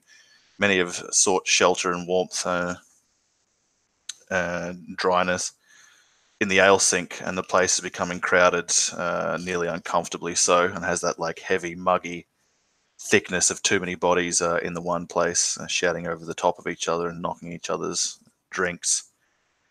And under this din, you all sit crouched opposite each other on the bench with your hurried at food and mead before you. Except for Anthrimnir, whose place is being held as he's gone off to the privy, braving through the rain. And it is, as you said earlier, you must find a cursed blade, or find someone to curse a blade. There are no Saith Kona, no Volva here in Raudrcliffr so far, despite the comings and goings of the last days. Though there are many captains under Jarl Uthil who keep witches aboard their ships or in their holdfasts for the blessings that their possessions can often give. Yeah, Yngvar would send the crew like out asking for if anyone knows of Saith Kona.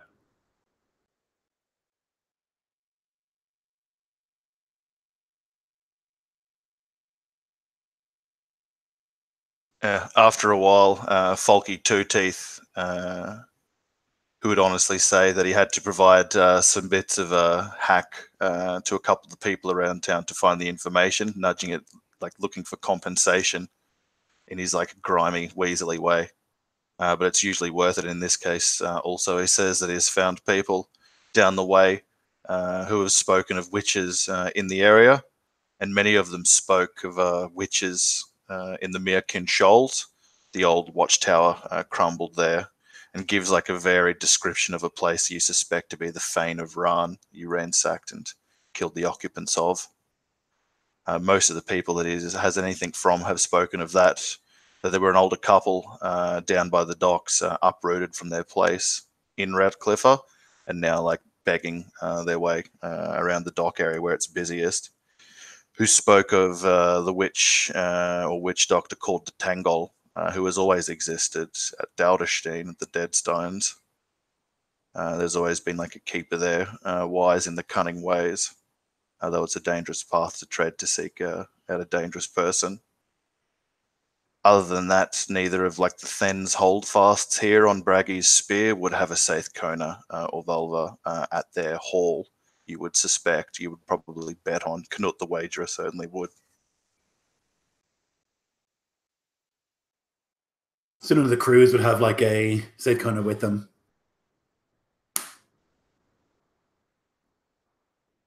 From what he tells me, right? So it would be either we go to Döderstein and try and find one there, or try and find this Saith Carl, I guess, or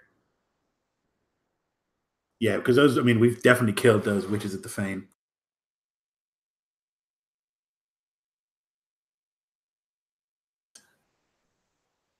Yeah, you could chance meeting another crew who might have a Saith-wise woman on board. But yeah, other than the aforementioned and well-slain witches of Ran, only the Tangol at Deadstones.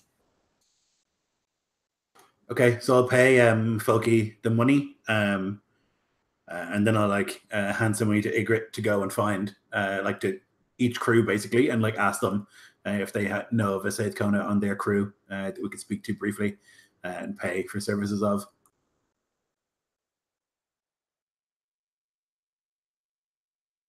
That information would be come by fairly quickly.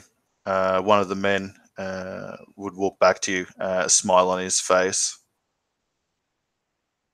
Meanwhile, outside, you finish lacing up your codpiece and making your way upon the well-drenched wooden slats over the muddy byway around to the rear of the alehouse where the rest of your companions are, and Thrimnir, when a hulking figure beyond blocks out some of the sputtering torchlight underneath the alehouse alcove and moonlight that can get through the rain.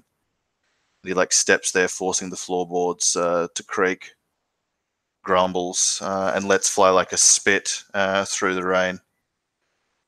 Move aside, scrawny one, or I'll pull your beard and turn you out with the other nags.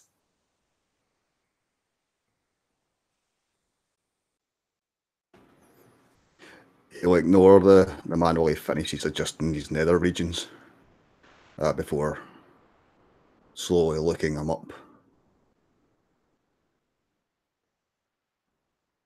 And make no move to stand aside.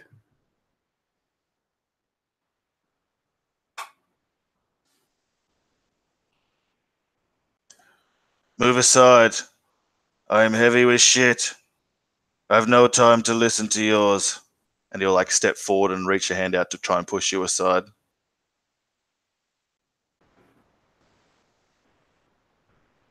Yeah, I mean, I'll let him push me.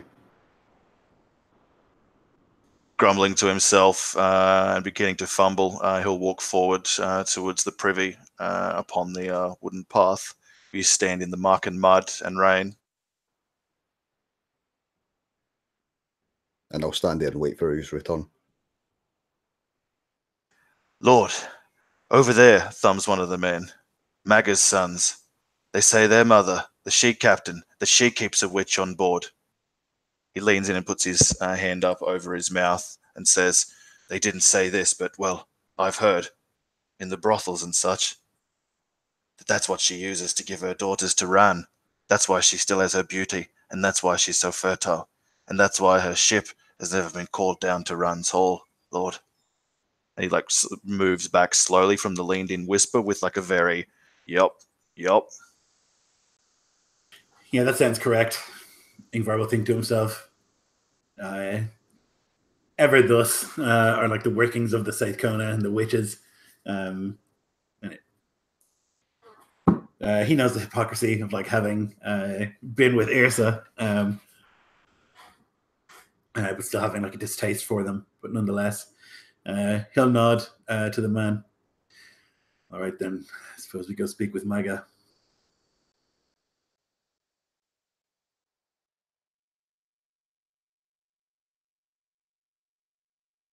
He nods.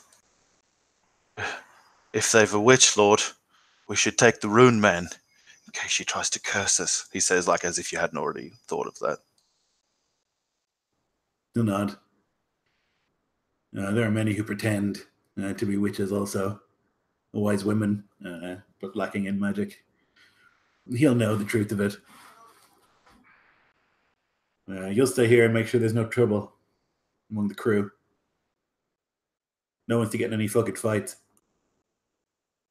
The only blades will be for the lamb bone, sire, he says, like shaking his head and putting his hand across his heart, which means, yeah, like the fights won't have drawn blades. Yeah, that's fine. Yeah, and then I'll gather up Rake and Ygritte and like see there's no Antrim near. And Thrimnir, you're waiting in the rain, in the dark, and it's pattering around so that your breath and any movement is just swallowed up by that noise. And you can hear like a whistling as the man pisses inside, singing to himself. What is a woman that you forsake her, and the fire and the homemaker, to go with the old way widowmaker?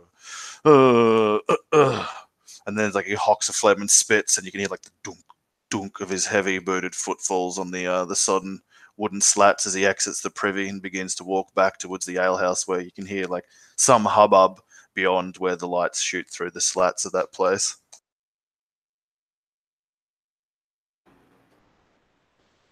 And Primmy will stand on the wooden planks, much in the manner that this man had, and wait for him to come near.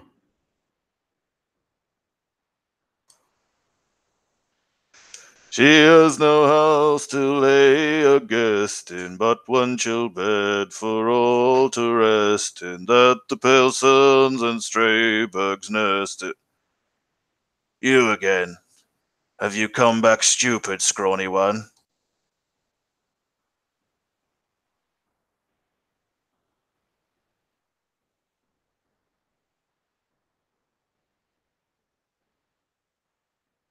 I see.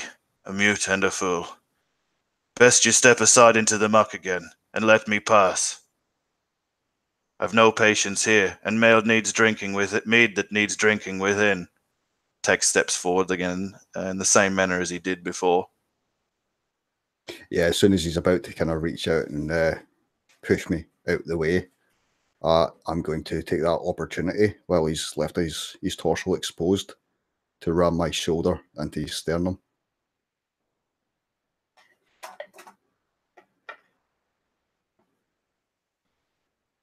Roll initiative.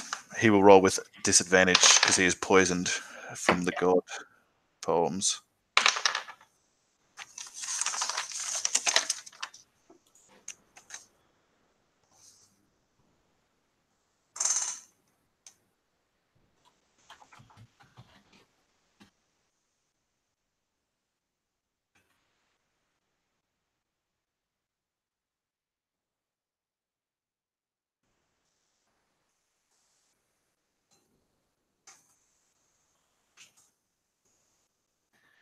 Yeah, roll to hit.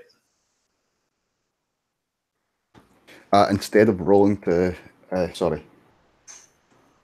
Yeah, no, I'm gonna ram him. Not 20. Oh, the gods. That's the glory. Give me the damage first.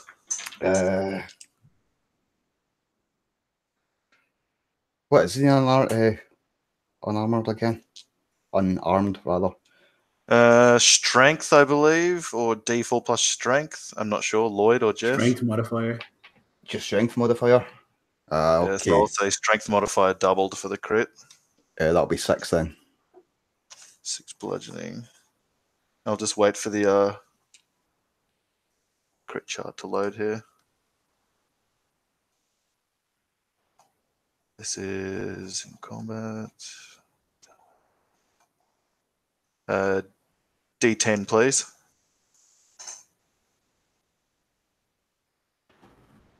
That's a 1. Oh. So you drive in your shoulder, you hear like a thud and a wet as he's brutally winded, and the cracking underneath as several of his ribs snap. He suffers 3 levels of exhaustion and has the feature can't lift your sword.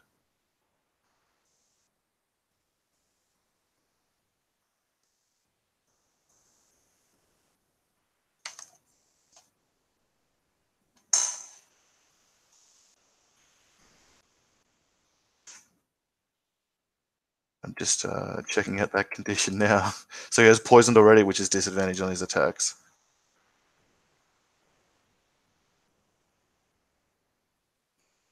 Disadvantage on attack rolls and saving throws. And so we'll like fumble and try and box you twice. But you easily like step aside as your like near slips over on the wooden slats. Two big haymakers that just whoosh through the rain, but do not connect.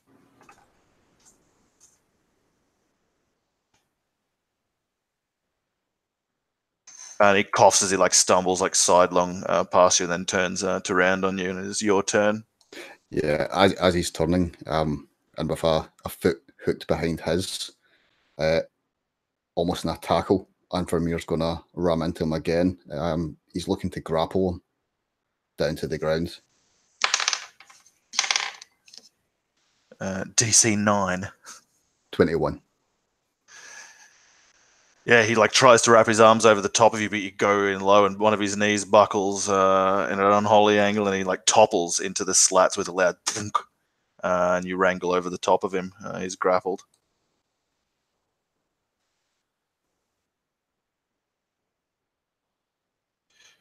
He will try and headbutt you, and then try and bite you. The bite will be for a 17. 17 is the magic number. So you take 2 piercing damage as he like bites off a bit of like cheek skin.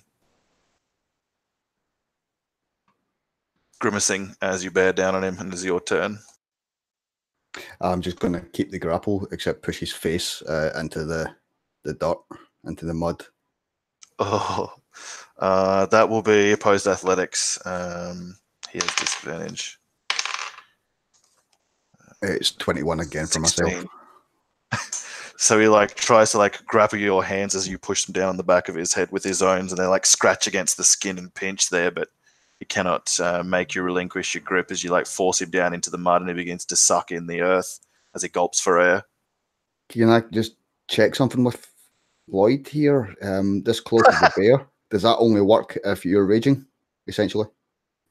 So all the berserker stuff should only happen when you're berserkering, I think, in most cases. Yep, thought so. That's fine then. No, I'm quite happy just to give him a face full of dirt. In this case, he's going to try and oppose you with the athletics check. DC 15. 21 again. So he just fumbles now 12 seconds down into the mud. He's probably held his breath for longer underwater in a prepared fashion, but in a fight after being winded and broke-ribbed down in the mud, a panic seizes him as you can see him like convulsing. It's your turn. Once again, as he's got him grappled, this time he's going to relinquish one arm and bring the elbow down in between the shoulder blades for a 19. That hits you. It's with advantage too because he is prone. Oh, that's right. But yeah, 19 hits. Yeah, still 19. Which an arm will be 3 damage.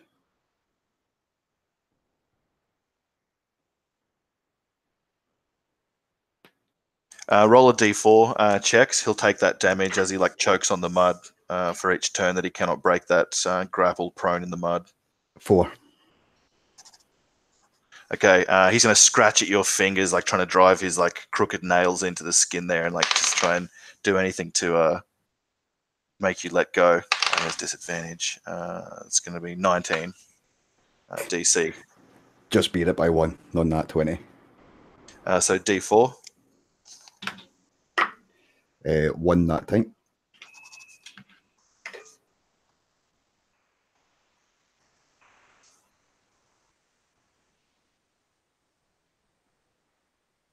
It's your turn. Sorry, Dex, that's my mistake. I thought you were talking about like a berserker gang feature. The ones from the archetypes are kind of like passive and always on. Ah, right. Good to know. In that case, I will continue to keep him grappled, and he'll take 6 damage as I continue to push him further into the mud.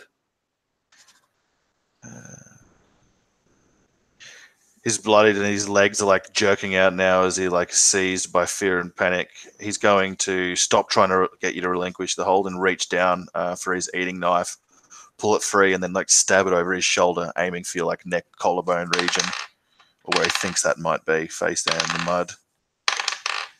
But you just like veer back your chin as these 2 wild strikes miss your face, and then you regain like the advantage again and heave down your weight into him into the earth.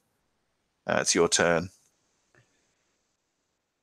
And from and he takes D4 damage from being choked in the mud. 1 again. 1 necrotic damage. Yep, your turn. And from near here's a voice, and his head whisper to him, "Do not play with your food if Rifelverker me affair. It sours the meat." And for a moment, pushes him further into the mud, but then he's going to straighten and stand up, back away, and almost like an image of before, he's going to stand, blocking the path.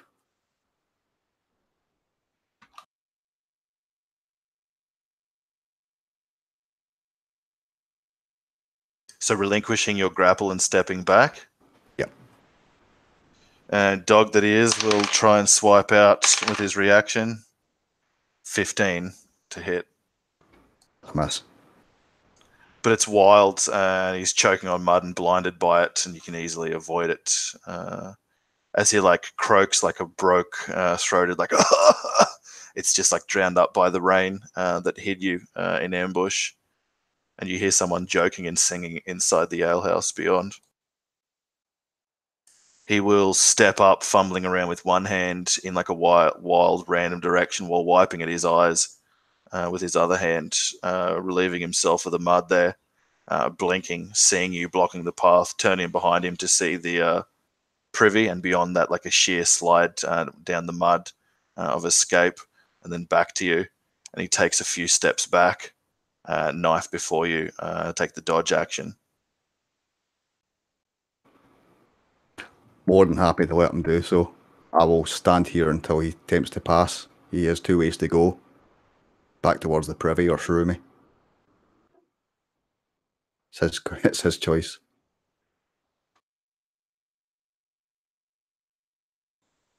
He puts the knife back in its sheath after a moment, and you can tell now by the way that his like breath shudders, and what heat escapes him when he breathes is escaped by is dissolved by the rain. That he's like broke ribbed or like still like winded or maybe concussed from the assault. And in a jaunted fashion of a man much older than like his voice belies, he like steps a couple of times to the right to the edge of the wooden slatted path, and then under your baleful glare, 1 and then 2 steps into the mud and muck and rain.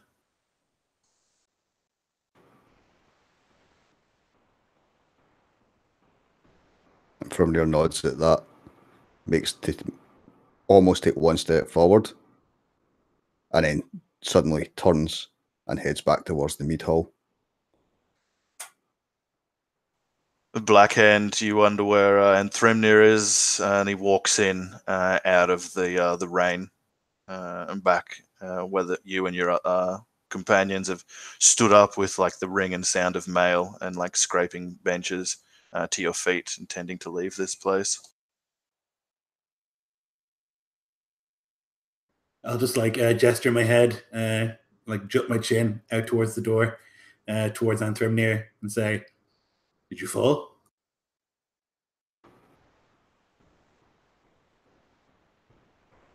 No.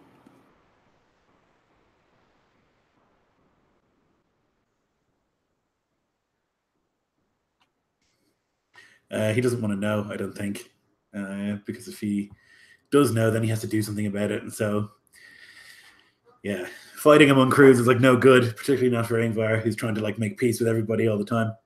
And so he'll just shrug. Oh, we're going to Maga.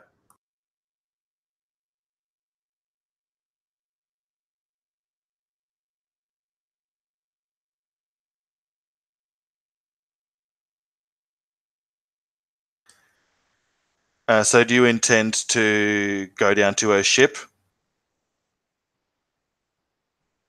Yeah, wherever I think she might be. The ship is where they also said the witch was. So yeah, I would go there.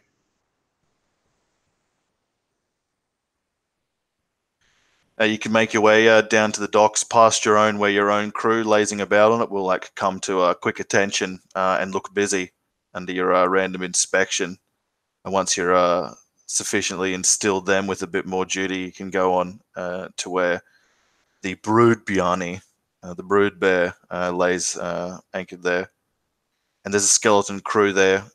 Maga's son's colours and the sails.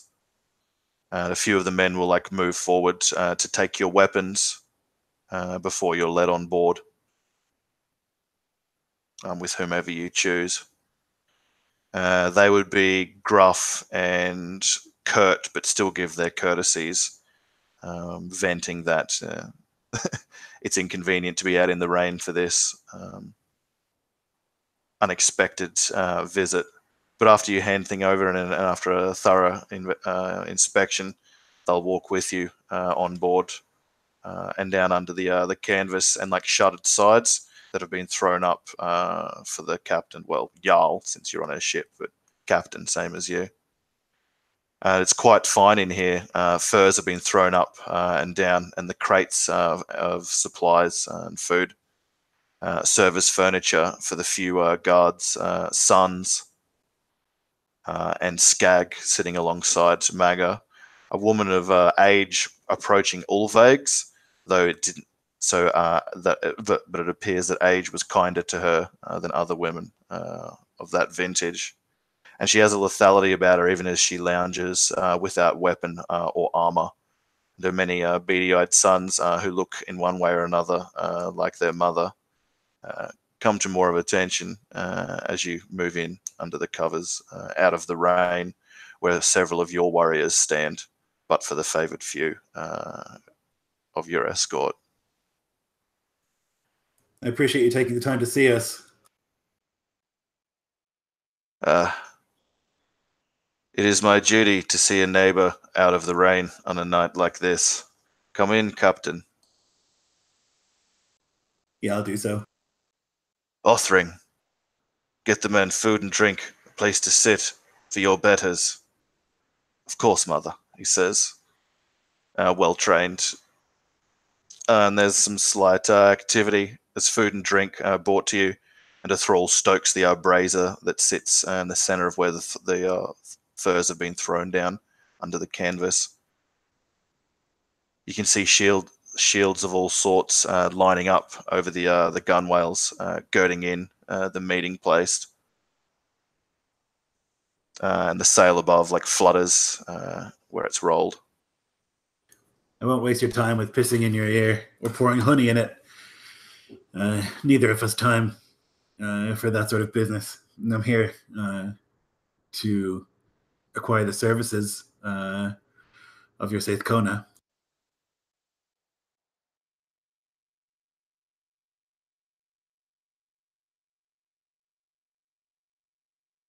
I appreciate a direct man. They make for direct sons. Thank you, Othring, she'll say, taking the food as her dutiful son brings it and drink and handing it personally to you. Great honor and like showing a cultural sign of equal respect among captains. Yeah, I'll happily take a drink.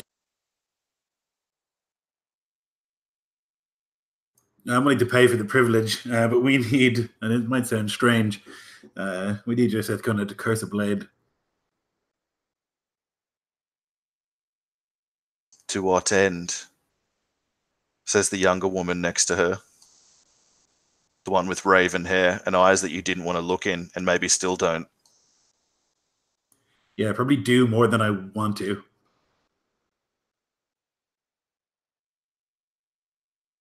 A man we know has fallen under affliction, the curse of a Seath laid upon him for wrongs done by his father.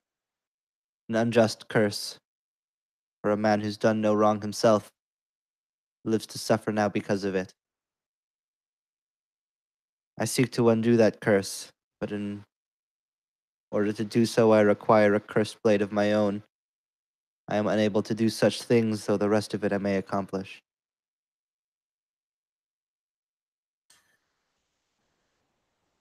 The Saith Kona puts her mouth up to her mistress's ear and whispers such that none of you can hear, but you, Rake, keen of ear, hear her whisper to her mistress. This Gelder would help me unsing the song of one of my sisters.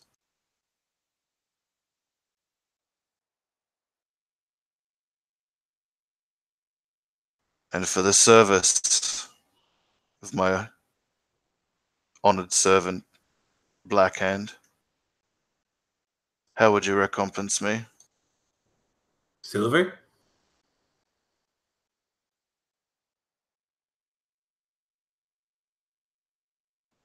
She looks to the Saith, who nods and puts her lips up to her mistress's ear again, and whispers, "It is not silver alone that buys the holdfast we need, mistress.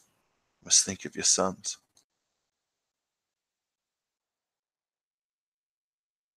Silver I have much of, Blackhand, and I doubt that a crew such as Olveg's and yours could give me much in that way. 1,000? To make a cursed blade is no small thing, and kin to axe done by dwarves in days of yore. Yeah, that's a lot more than I was thinking. Is it not just words spoken? Some blood spilled? I know little of magic.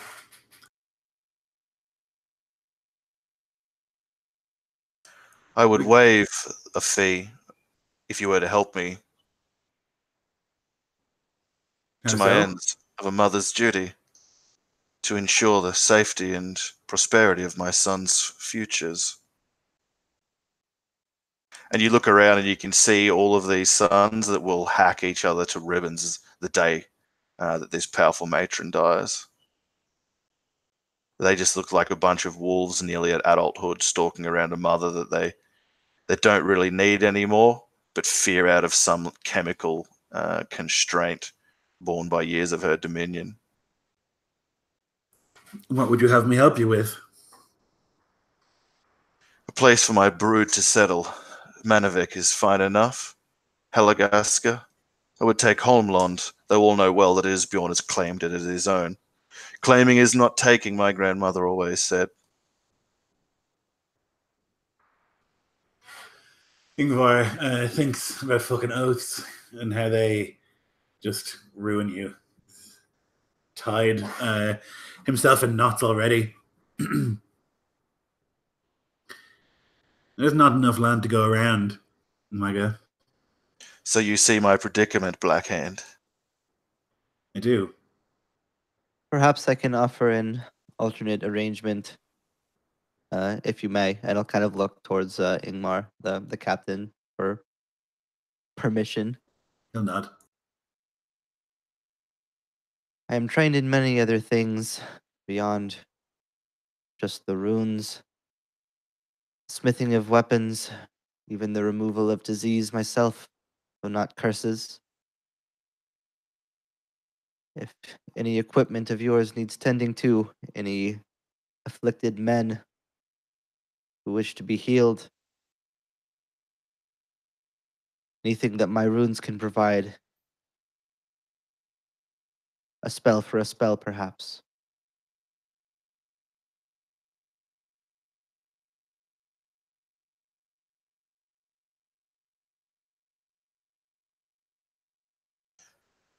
After she's whispered into her ear, the mistress will speak. What spell can you give me that would exceed the knowledge of my Saith Kona here?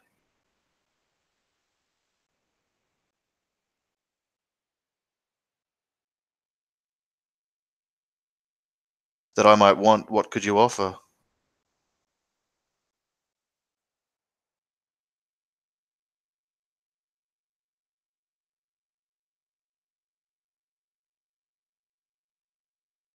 Sorry, I'm just looking at on my stuff here. There are many kinds of magic. I'm sure there are some things that yours kind of cannot do. She cannot break a curse. Only the goddess can do that, mistress. And they both nod at that fact.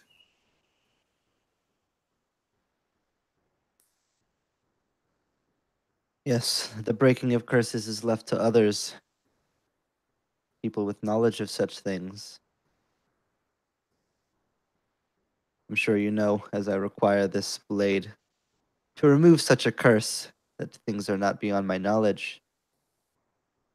Perhaps there is an affliction that wears on you, something that would be removed rather than cursed upon.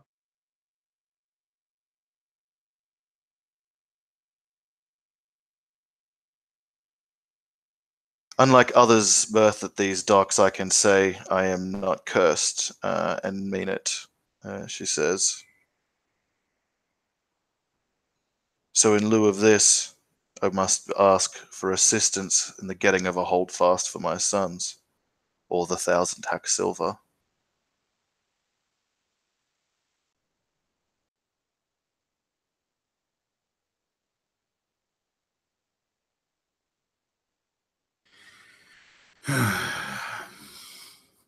I've already made promise to help other people.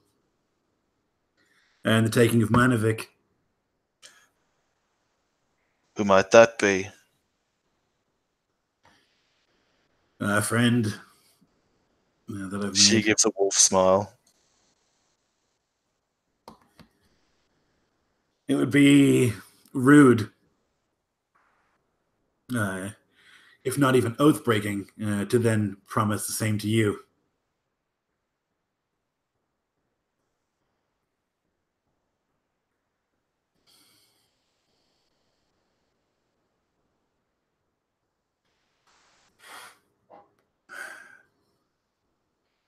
Hadagasker, a different story.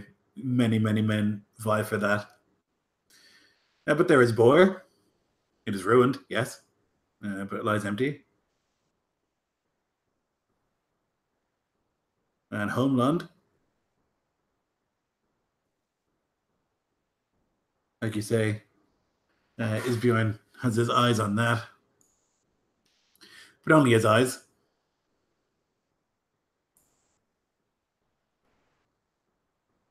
The Saith whispers to her mistress overlong, who nods when she finishes.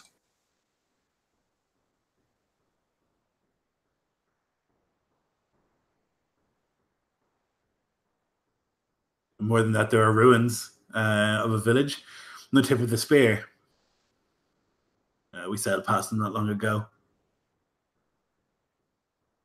You have many sons. I'm sure they could rebuild quickly. It's a good position.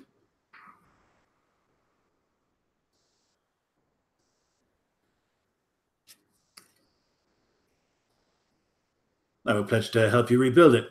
Spend a week with you there. The woman whispers to the mistress for a while, almost as if she's translating. You offer me ruins and promises for deeds done now. I think not. Silver has a better weight to it than words. Though I wonder if you are not fit for the paying of it, as you haggle so, Blackhand. I have to pay my men. I don't have the luxury of having them all be related to me. You should have sons. They are a joy to their parents, especially in their dotage. Have to find me a nice wife first. Never had a daughter, or else I'd offer her to you. I'm sure I'll find someone someday. Hopefully a fat southerner who will give me some land. Although plenty hear about these parts, I would have some of those for my sons. The ruins of Scalaholt. It's a good position at a river mouth. I'll spend time with you there and help you build it and ensure good relations if I ever take somewhere. Beyond that, I could pay you 500 hack silver.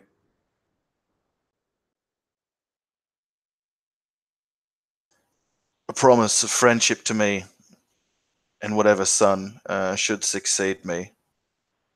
And you're a support in Scalaholt and its rebuilding, and you'll pay me there a visit a week every year.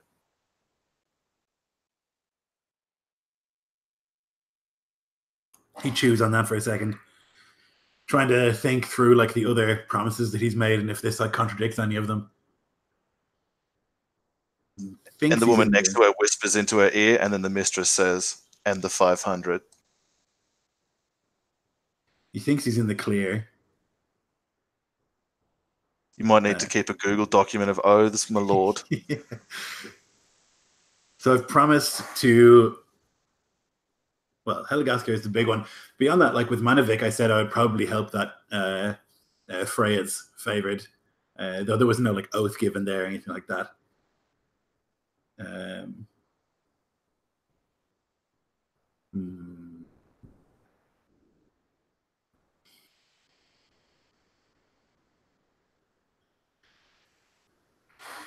May come a time when I need your help too, in the taking of a place, in the defense of a place. If I visit you once a year, then surely we will have good relations, and we can count on each other.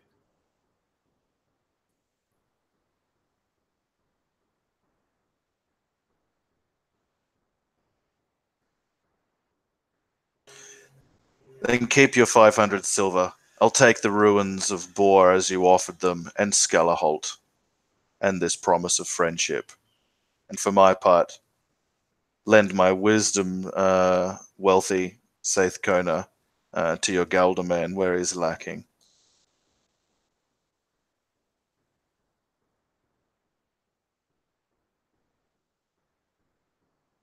We can pay the 500. It makes more sense to do it this way. Boer and Scalaholt are far apart from each other. It wouldn't make any sense. Besides, we recently salted the fields there and killed all of the people. It would be selling you a dead horse. I wouldn't see friendships begin that way. Scalaholt, 500 silver, a yearly visit, and friendship between us. And both our factors will see will bear witness to our oaths, Captain, and she'll stand at that. And you notice, if you haven't already, that all of her sons in this room are kind of looking to her from wherever they like sit or stand or lounge about the deck.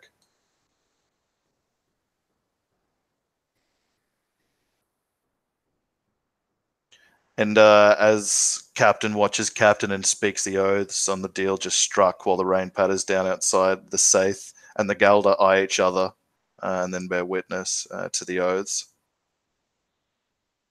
Thereafter, Aedis, Ravenhead, will stand close to you, too close for comfort, Galder, and say that she will bring a curse to whatever blade you present to her when the moon is full.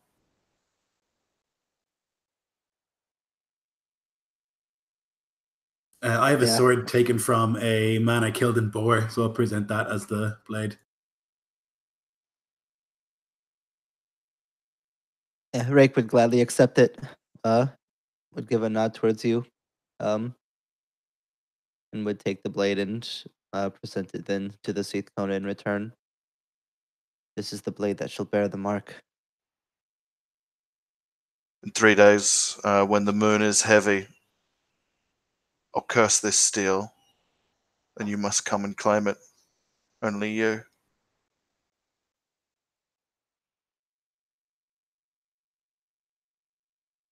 It will be mine to bear until the curse is removed, the ritual done. I shall carry it, and I alone in that time. She'll take the blade of the slain then, in her slender, like delicate hands, with some strength there, and then wrap the side of her shawl about it and stand back from her mistress. I'll expect the silver within the 3-day, Captain. You can have it now, he'll say, and he'll like reach into a pack and pull out. I think we have like a golden thing. Let me just see what our loot is. I feel like we had some gold, and I would like provide that. Like a gold neck twerk. I don't know how much that would be worth in Hacksilver, but probably close. I I'd give that, and then I would give like the rest in hack silver. Cool. You can just work it out on that document there that's tracked your wealth. Yeah. What you believe she would accept as 1,000. As the 500, sorry. Yeah. What you would Whew. expect. Yeah, sorry. Have I been scammed?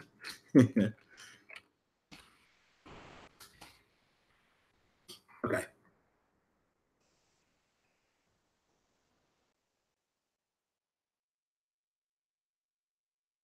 After the last handful is counted, and her like sons and warriors nod in agreement, she'll smile, clasping hands with you with finality. Say, we must look after our neighbours in times such as these, but most of all our family, and that she looks to you, Ygritte. A pleasure doing business with the children of Balder.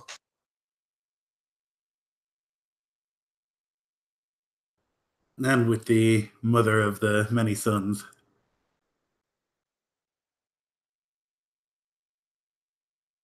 Many indeed. Ah. And here another, and she points, and you can see 3 men coming down to the docks out of the rain. Halagrim, where have you been? She says with a sternness that you would not think like a woman of her size and age would muster against this looming warrior. As he steps forward into like the light of the deck and slightly out of the rain, you can see he's nursing a slab of meat to the side of his head. His nose looks like it's broken when he speaks to his mother in his like dreary tongue. You can see that one of his teeth has been knocked out. One of his eyes is bruised over and closed, and he like speaks with like a wheezing rattle, like a man who's had his insides jarred and ribs broken. Fighting, mother. Have I not told you of fighting, son? She stands up at that and walks up and slaps him across the face. It's like a whip crack. And then several of your men like step back from there, Yngvar. And he looks like down at his boots. He insulted me. Is he dead? Yes. Go back to your brothers. Wash yourself. Yes, mother.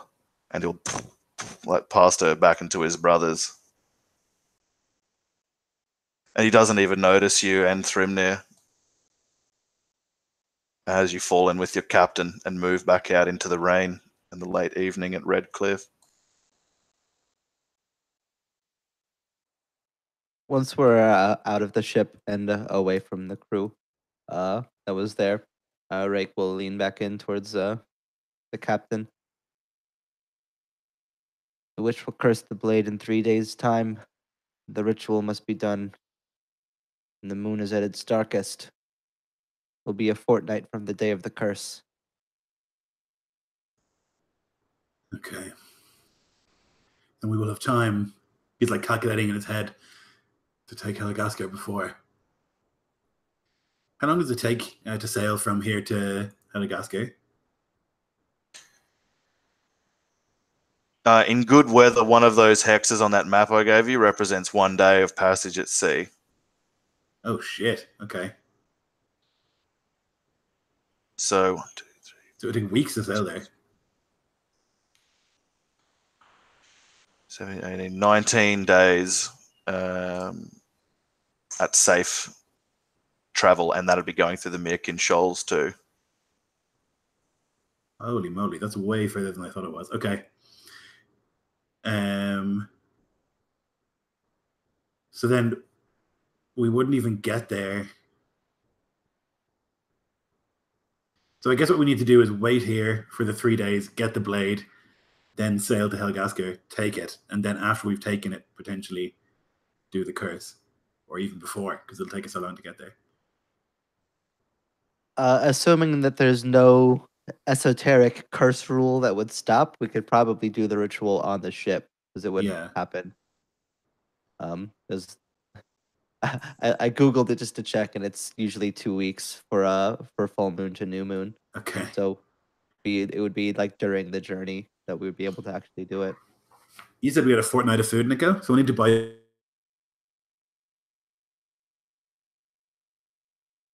food before we.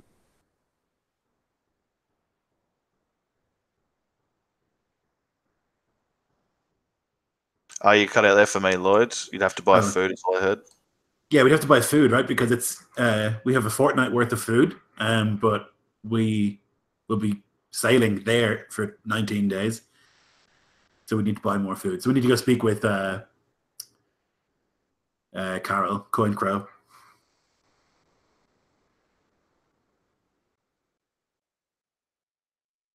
This evening, like after you leave Maga. No, I think this evening we can just relax. We're not in a hurry now. We have to wait 3 days anyway for the cursed blade. So in the meantime, yeah, I guess we just make preparations like over the next day or two and try and like purchase enough food to last us for a month. So another 2 weeks on top of what we have. And then, yeah, I get the other crews ready.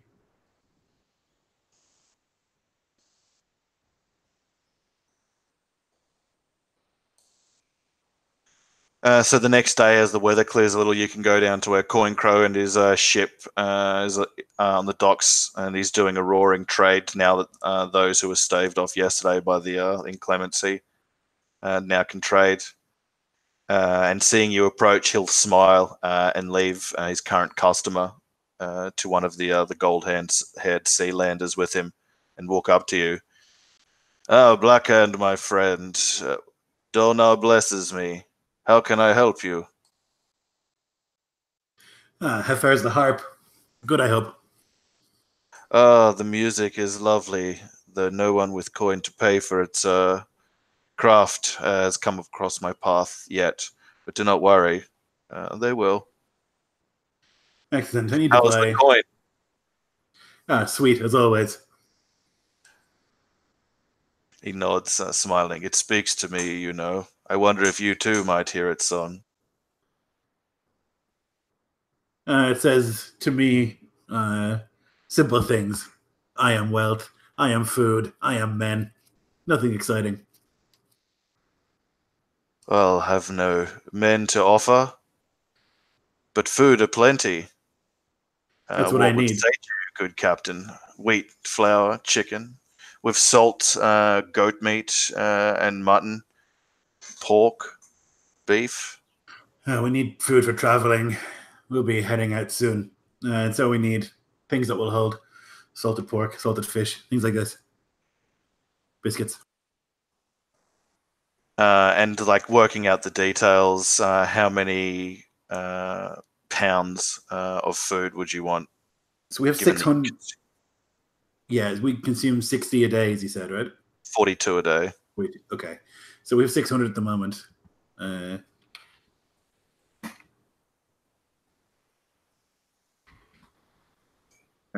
So I don't know. Another month, basically. 2 weeks. So I guess another 600 pounds of food.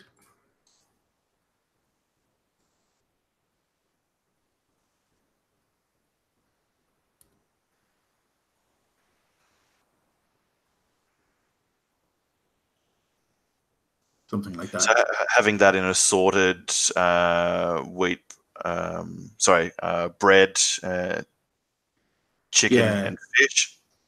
So Yeah, and like oat cakes and like things that will hold, obviously, like things that are pickled or brined or like salted and things like that, because we're going to have to buy them now and they'll have to still be good in a month. Or we could buy live animals, I suppose, is another option.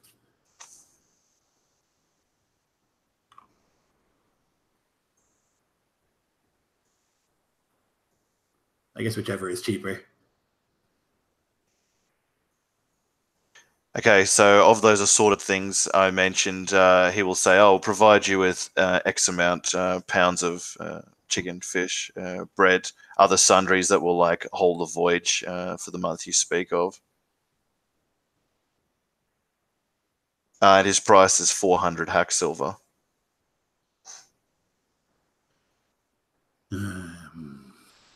And Ranulph, who's there like tallying this on a slate with his stylus, looks up, raising an eyebrow to you and Thrimnir.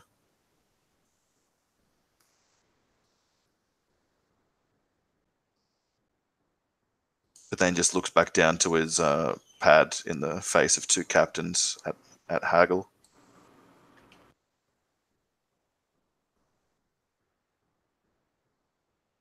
Do you say anything over me? Was that Ranald that looked up there? Yeah, you're through. Ranald the reader. Sorry, cut out for a moment. He won't say anything, but he will prod Ranald. Can I give him a shove forward? He'll clear his throat and walk up to you, his eyes darting between you and Coincrow, and put his hand up to your ear. Captain, that is a heavy price for these things. Dealing directly with farmers may yield better results. He is shrewd. Yngvar has like never even considered that you can speak to farmers. It's like nothing he ever thought was possible. Like you just take, he doesn't know where you'd even go to talk to farmers. I guess there are farms east of here, probably. There is the fishing village, Skellerholt, Lord. And my brother, he lives on the coast north of there. And him a shepherd of no small repute. It's a ruin. These places south of Boer. I still, but some families squat there in the bones of what once was a place that thrived before the Northmen came. Yngvar will make this sort of like show of like thinking about it and like scratching at his beard and sort of shake his head. I have contacts in some of the fishing villages and they'll give it to me for half this price. But it's an uncertain thing. Once you've traveled to a place, much can happen. These goods you can bet on receiving today. Yeah, but I can also bet on paying at my arse for them. What do you propose, Blackhand? At 300. Very good. I agree. And Ranulf gives like another like sidelong glance to you and Thrimnir. And Coincrow will readily agree and thrust out his hand. I mean, Yngvar thinks he's getting a good deal, so yeah, he doesn't know. And he'll shake his hand and pay the 300. He'll smile and pat his broad belly as his thralls and soldiers move with yours, exchanging the silver for like sacks of goods, or like salted limbs and barrels of salted pork and long strings of smoked fish. And everything to a T that he'd agreed upon is handed over. And then he'll take his 10% tithe aside, muttering, as thralls mark it to be given at the end of the week to his Bjornsson.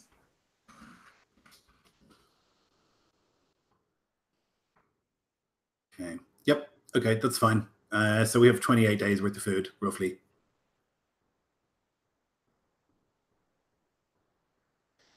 And the money goes quick, huh? What do you guys want to do in the 2 days as you await the blade?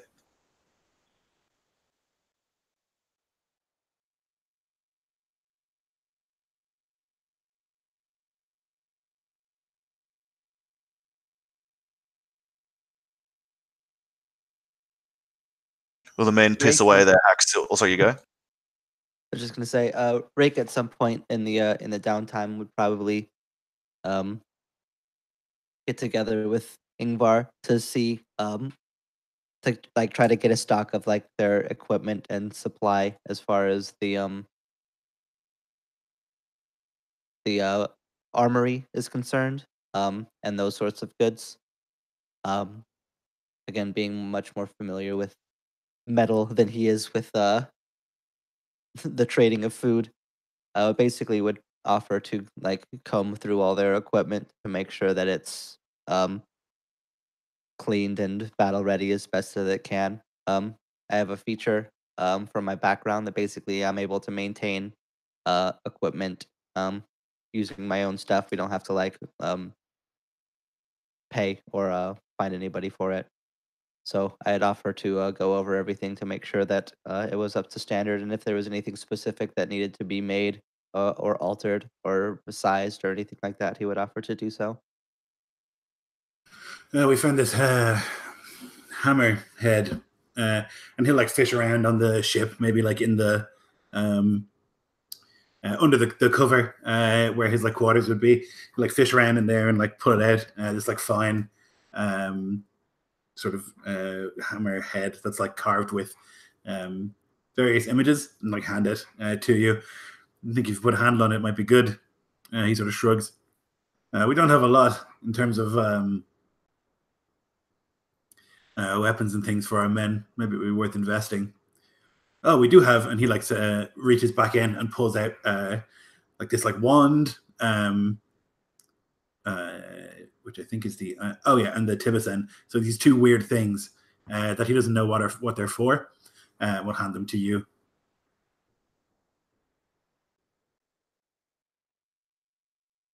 I'll see what I can do as far as getting this to be battle ready. Could be useful. And then I'll go about seeing if I can find some way to make that hammerhead useful. Find some way to attach it to something.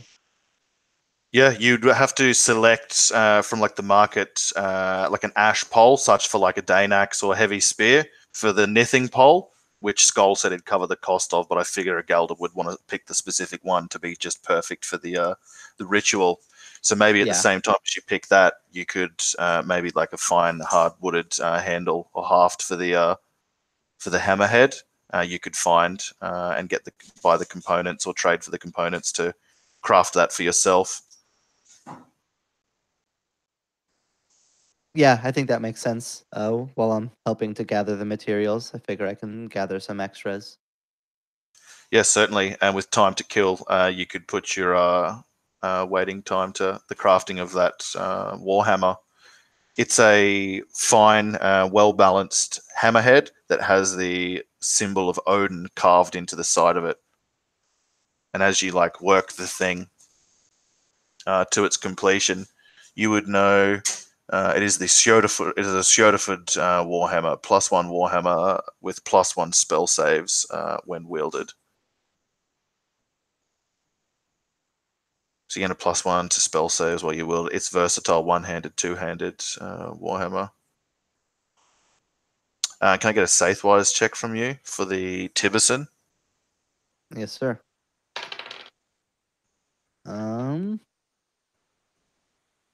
Not great. As a 3 on the die, that still gives me an 8, but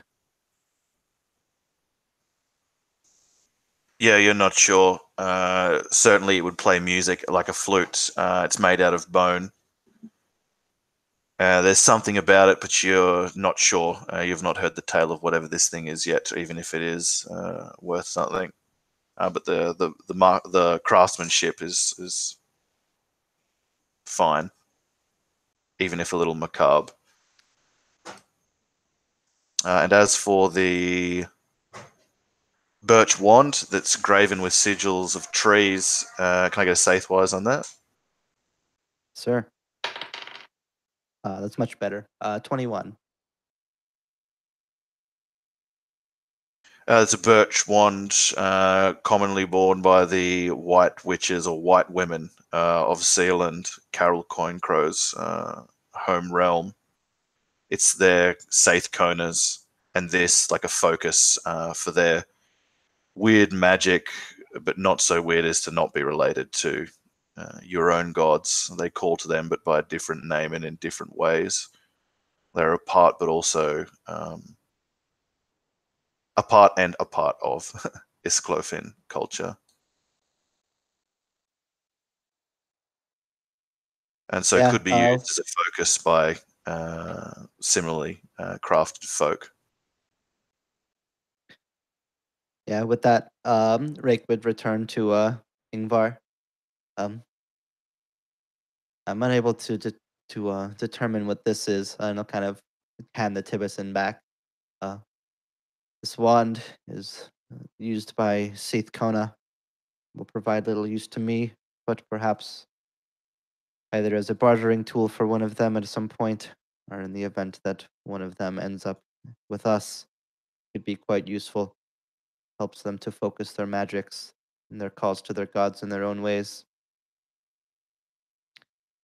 And additionally, I'll present this, and I'll kind of bring the hammer back up, now attached. Well, it's exceedingly finely balanced, well made, well crafted. A fine thing. It's blessed by Odin, it bears his mark. It wards off against evil magics. Or at least will help to. In addition to being quite a fine weapon. And then he'll kind of present it out to you. Yeah, he'll weigh it and be pretty impressed with it. Like the way that, like Yngvar actually is a smith as well, and he like knows his way around forge, and he'll like look at the work that you've done and see that it's like pretty exquisite. This is really fine, really something. And he'll like do a few like sort of practice swings with it and get a feel for it. And though I want to use it, I'm like mechanically not suited to use it very well. I need to use like little weapons, light weapons. But I'll hold it if you don't want to use it. But if I would like basically suggest to you, you put all this work in. Have you got a weapon yourself? Something worthy?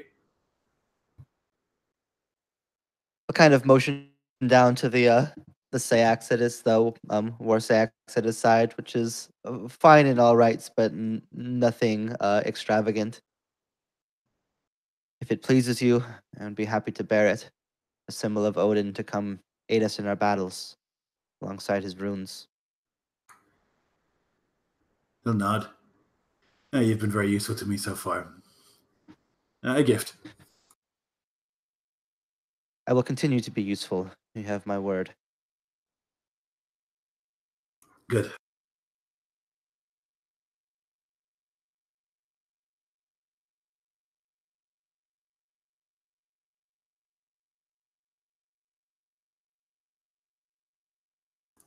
Also, I think that the birch wand actually is really good for you mechanically. Like I know that like thematically maybe it's not. But it seems to like give +1 to your int spell DCs. Yeah, I wasn't sure if mechanically that I'm allowed to use it or not, or if I would use it, even if like technically speaking it's allowed. I think like wand use is pretty common among like, I don't know. I'll have to think about putting it in. It's still an item of power, I think. Yeah. I think because it's not like a divine thing, it's like a knowledge thing in the same way that runes are knowledge, like that it's fair game if you want to use it. But it's up to you, ultimately. Yeah. Actually, well, no, right now none of my ultimately.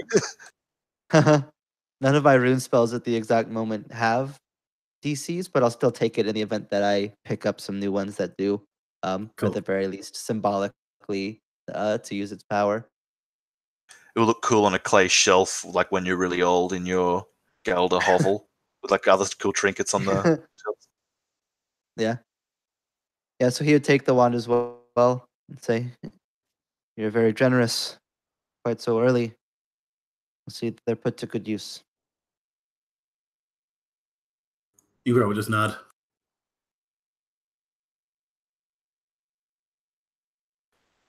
So 2 nights later, it's clear enough to see the thin crescent of the week. Sorry, I don't think the roundness of the full moon. It lights your way as you get down to the docks to Maga's ship, the Brood Bjarni, and as agreed, the Saith Kona Aedis Ravenhead meets you there, holding the blades. It catches the light of the moon through the evening's clarity as you approach. As promised by my mistress to your master, a blade cursed. And she looks down like marveling, like it's a fine piece of work she's done. If you'll allow me, I don't know if you need it, but 18 just in case Seathwise check to make sure that the blade is sufficiently cursed and in the right way. Try to get a sense of what's been done. Yeah, both the witch's glee and the unholy shimmer, and different weight of the thing from 3 days past is enough to pass your muster. The thing has a fellness to it, even though to your eyes it looks unchanged. But even after you've returned to a quiet quarter that you've bartered to get away from the noises of Raudrcliffr, you can cast the bones down upon the thing and see indeed that it is cursed. When you throw down, the Kalnat's rune appears.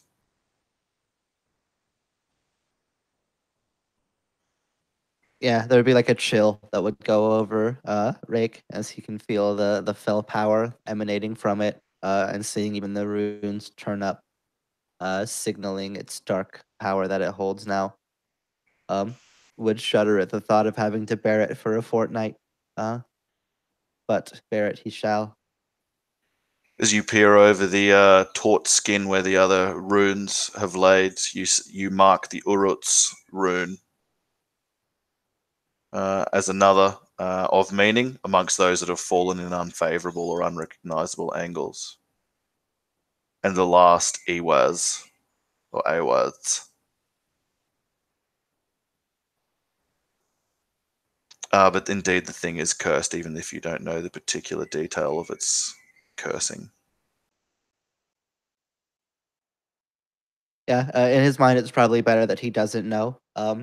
He doesn't plan to use it or interact with it much, other than to carry it until it's time to actually take part in the ritual itself. So he will leave its mysteries for now, being unable to decipher them.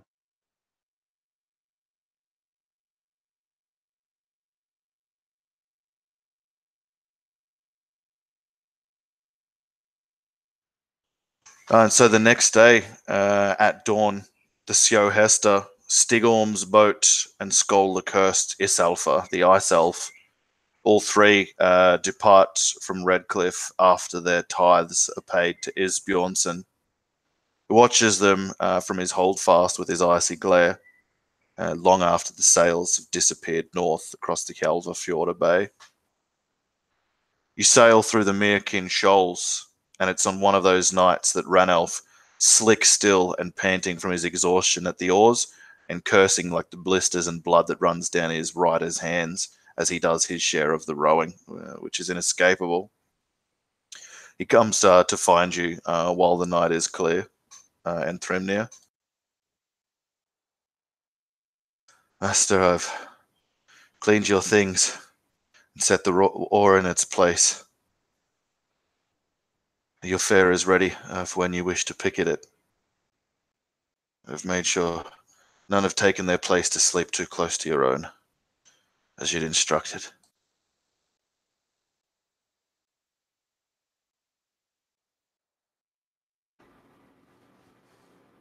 If we were just simply nod at that. Nothing had to be done. It was done. I wondered if I might ask of you, Master.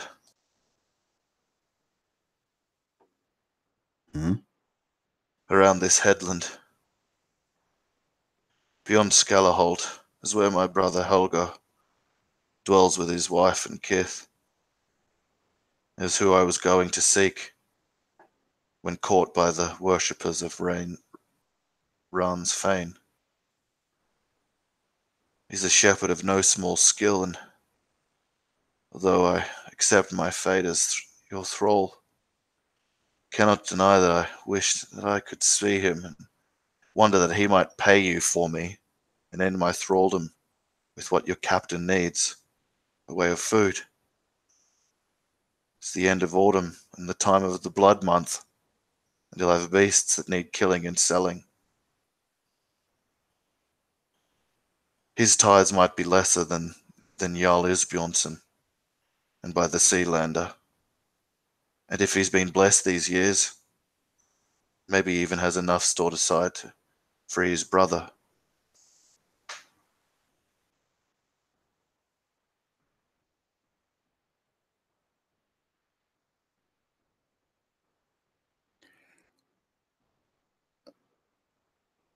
I'll let him await the answer in silence for a considerable amount of time until he's nervously shuffling and his hands are ringing. And then I'll just look up at him. I will think upon it.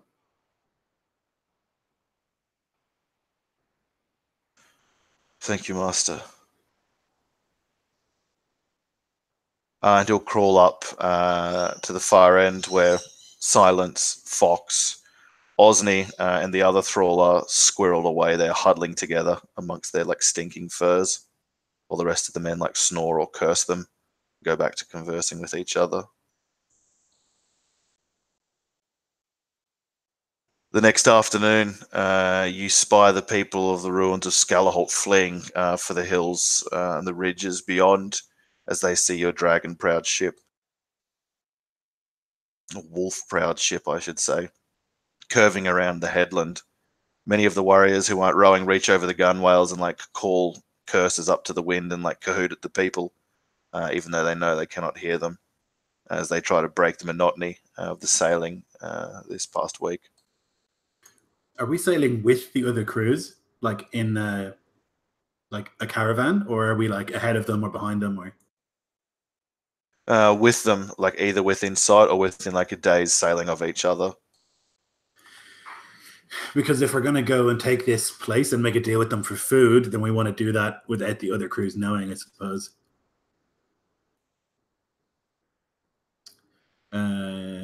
Or, well, actually, this is going to be Maga's home place, isn't it? Promise it to her. That's where we are, is it? Skelehold? Yep. So to reeve it would be untoward. Yeah, but to trade would be pretty reasonable. Yep. I guess if we're in sight of the other ships, I would just say to them, we're going to stop here to purchase.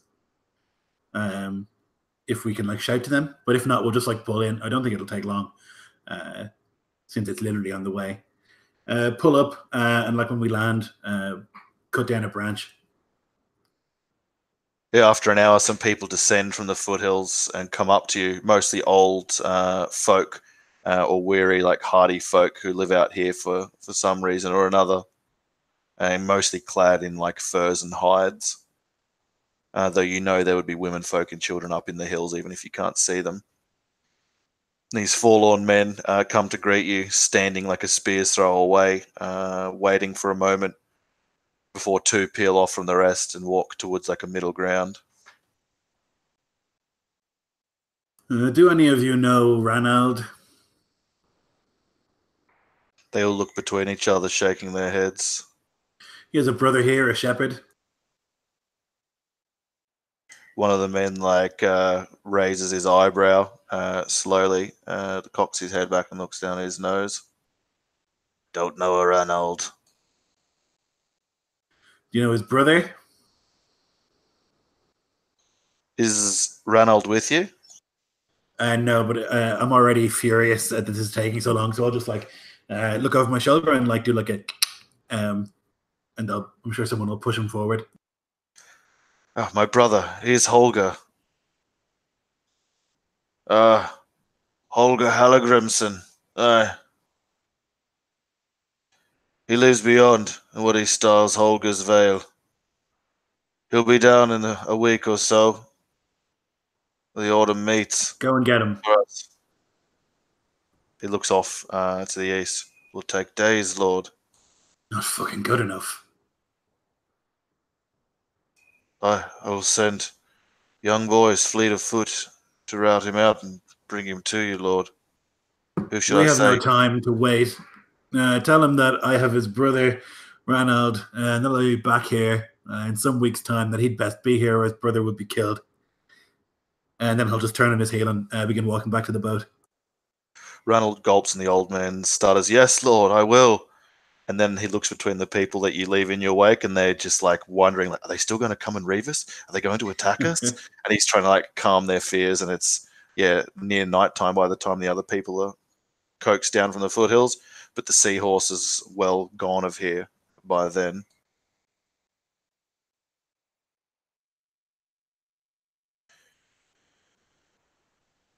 It's pretty cold, and there's this murky green glow from a light source unseen, and you can see through the hoarfrost of your rhythmic breath as you gaze down at it, like a familiar sight now.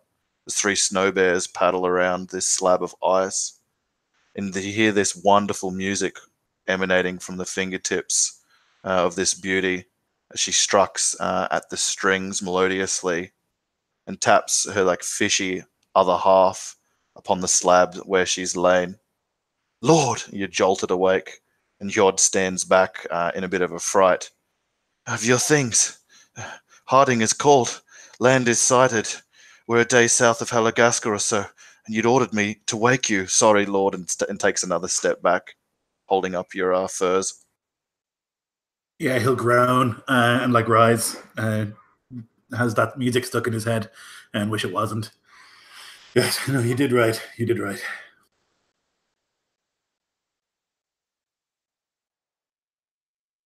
You can see the wind. Sorry, you go. Yeah, and he'll rise and like look out and see if he can catch sight of the place. Yeah, stepping up with the others whose hair is caught in the wind, you can see the coast clearly as the seahorse glides, like kiting along it, and the other 2 ships coming in close. And the cahoots and like whoops of your own sea wolves are echoed and mimicked by the ships in front and behind the seahorse. The ships are hauled up alongside each other so that the captains can converse.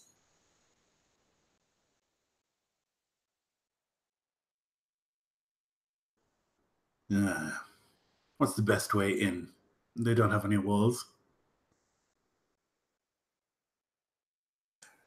No walls for the township that my father's hold fast as will have a palisade well built. My cowardly brother will no doubt hide within it. We'll rout him out and kill him, and what followers of his too senseless to kneel, though I want no destruction of this place. Besides, it will only lessen your share, my friends. And Skull just gives you like a brutal look. Yeah, I'll return it and I'll nod. No, he will not hide inside if we kill his people. Surely not. If he has any sort of honor, he'll come out and fight me. If you seek for honor in my brother, you'll find it scant and wanting. Waste your time, Lord. And then maybe he'll humiliate himself before he dies. Maybe. Though in And then the truth, it's not people- my brother I fear, but his warriors. Some of my father's soldiery will be amongst his.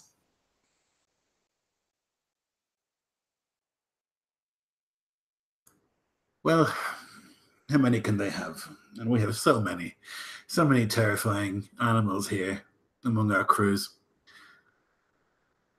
In my father's day, there were 50 housemen who kept guard of Halagaska, and a fiat of 100 who could be raised.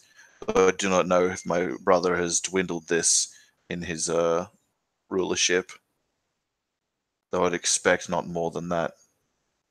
50 good fighting men and 100 muling peasants against our 120 seasoned killers. What's the land like around Halagaska?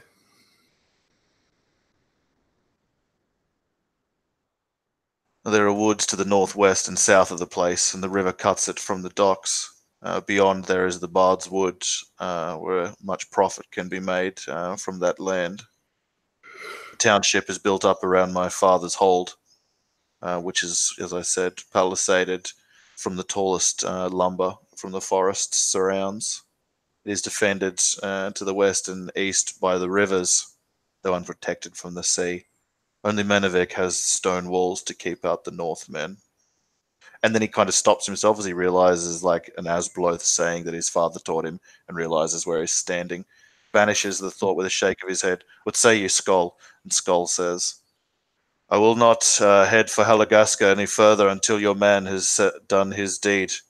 On the morrow is the weak moon, and I would see this thing done for my son ashore. Then you'll have your warriors, Stigorm. Other than that, I leave the planning to you. Once the battle is met, my wolves and me, we see only the red blood and the axe hew. Yngvar will nod. We'll see it done as the moon grows small.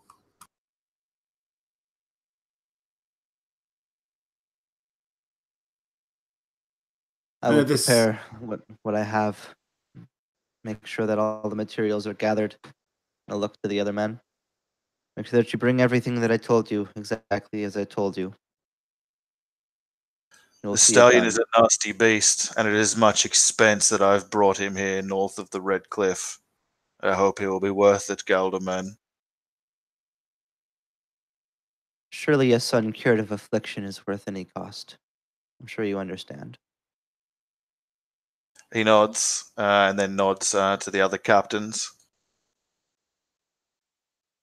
The next day, a pebbled beach is found where the ships can be drawn up and a dry camp made, and goods can be checked and rotted things thrown to the sea, and things reorganized for efficiency. And some of the men gain comfort away from the rock of the ship in the dry camp at the beach. A few small watches are set from each camp, like the camp from each ship, as night approaches and the weaker moon of the month glimmers over the horizon and begins its ascent.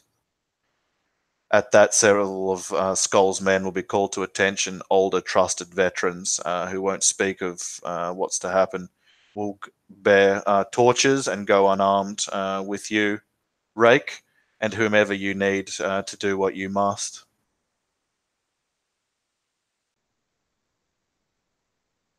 It takes it three wasn't- men to hold the struggling jet black horse as he's like hauled down from the gangway onto the beach and up in tow to you, and many of the three crew like summons onlookers who like peer over into the evening gloom as you and whatever Kotira you summon muster. Yeah, he would probably take a couple extra men to hold the horse, not wanting to spare any chances, and that being the most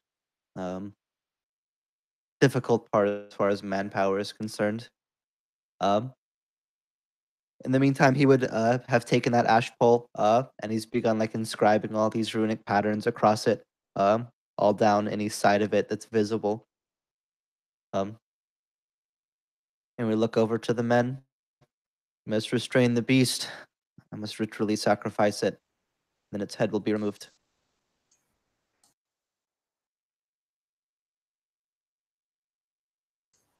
Saltsy then- the rower, who's not afraid of horses, and Berg the younger, with Brecky the pox, will make their way up the beach with you and nod solemnly as you like notify them of their requirements.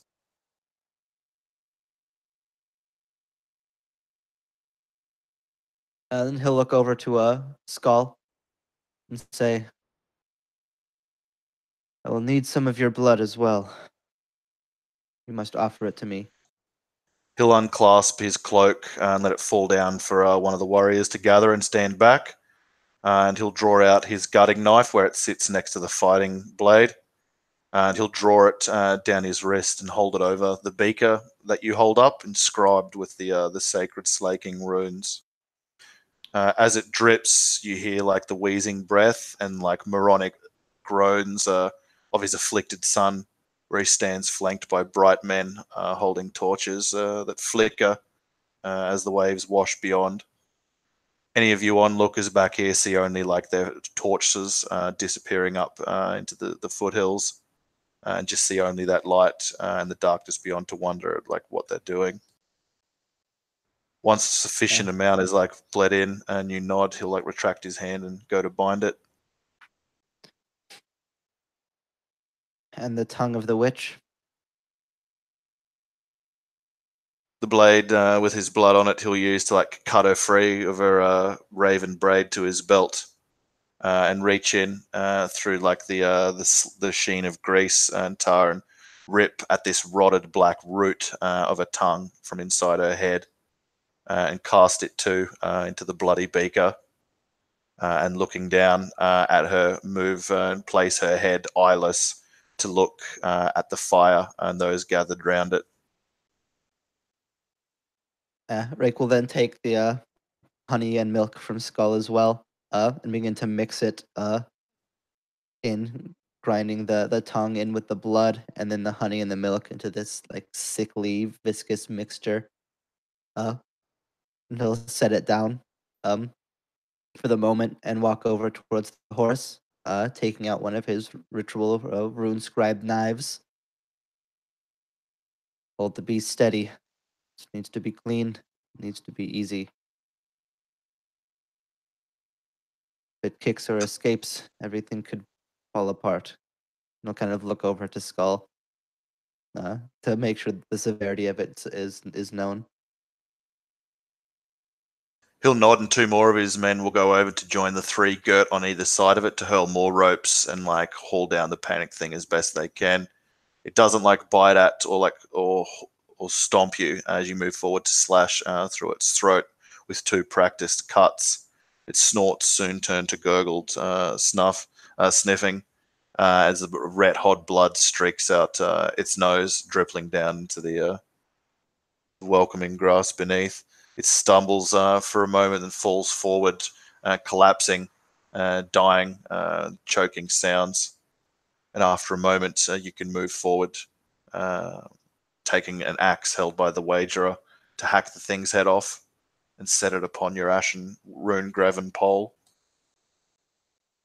Yeah, he'll like set the pole up through like down into the sand and then like surround it with rocks to make sure that it like stays standing and that it's dug deep enough that it won't tip or fall. And once it's sturdy, he'll take the horse's head, place it atop the pole as the blood like drips down onto the pole and into the rune carvings. He'll like take this sickly mixture and just to make sure that I'm understanding it correctly. I'm the one who's supposed to drink it, correct? Yep. Imbibe it before Yeah. speaking the curse backwards. Yeah, he'll like take this sickly mixture, milk, the witch's long dead necrotic tongue, the blood, the honey, kind of take a moment to compose himself, before trying to stomach it down as best he can, stifling a gag, I imagine, at the taste, even despite his practice. There's only so much preparation you can do for something so foul. But after a moment's time, he'll force it down. Yeah, the bloody horse head with its inky black wet eyes watches on while the fire crackles as you down the potent brew, which gives reverbed weight and weird distortion to the words that come out with unholy sound, while the idiot son of Skolson groans. Yeah, he'll begin speaking the words of the curse in reverse from their original ordering, working his way through them, kind of this eerie, winding, what would now be almost nonsensical phrase with words that don't seem to flow, bended even more so by the strange distortion that the dark magic's like put into his throat. And it's this kind of eerie, almost like song-like reverse speech is spoken. He'll take the sheathed blade, kind of feeling the dark magic still flowing from it, finally drawing it for the first time, and then moving forward towards the son of Skull. He looks up at you with milky, blind eyes and groans while the horse head watches and the men standing around clutch their amulets. The sounds finally echo out, lasting too long within hearing of the witnesses. And the young man like groans and squeaks in his wheelchair. Two of Skolson's Ulfednar move forward and remove the thing, leaving him kneeled there in his piteous state on the stony ground. And you peer down the blade at him. Yeah, as like the reverberation of the haunting twisted words kind of echo across the beach. He'll put up a hand towards Skull, as if to signal him not to do anything, as he'll like bring up the blade to then strike down at the infected boy's face with the tip of the blade. As soon as the cursed thing edge. kisses his head, the blistered, like deformed bulge from Rand's horse's hoof like splits, like some overlongly taut pustule, and like foul things, like fouler than blood, spill out of it as his forehead visibly deflates. The cross-eyed rolls about, and like the blood and slime spills down his face as he reels back from the wound after you've sliced it all the way through, writhing on the ground in the same way that the horse did before he decapitated it.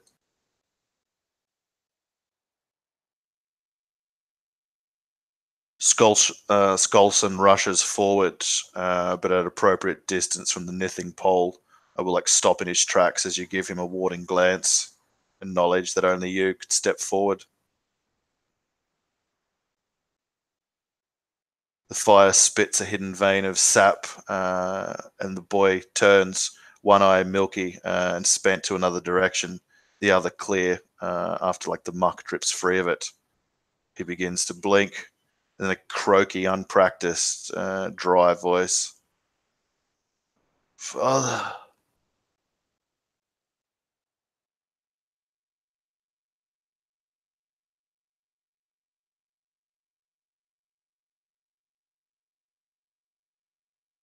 Yeah, Rake will stand surprisingly cold, but he'll just look over towards Skull and just like give a nod.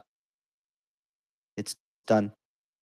And he'll kind of nod to signal to Skull that he can approach, and he'll begin disassembling the knitting pole and the various other ritual items that he's gathered.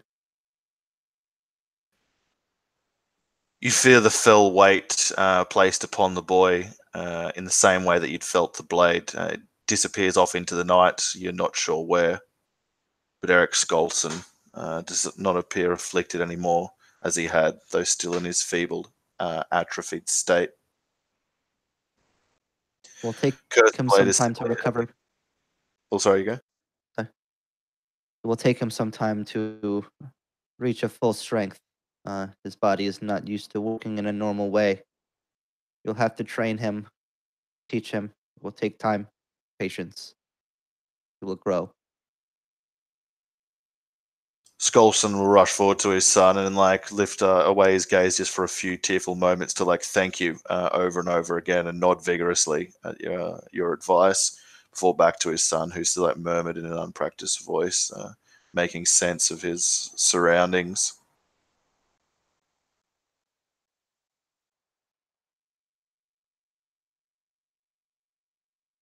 At that point, unless there was anything that was specifically needed, either for cleanup or by the other people, I'd return to Yngvar.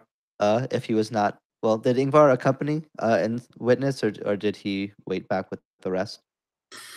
I don't know. He might have been just grilling Stigorm for like information about Helgaskar the whole time.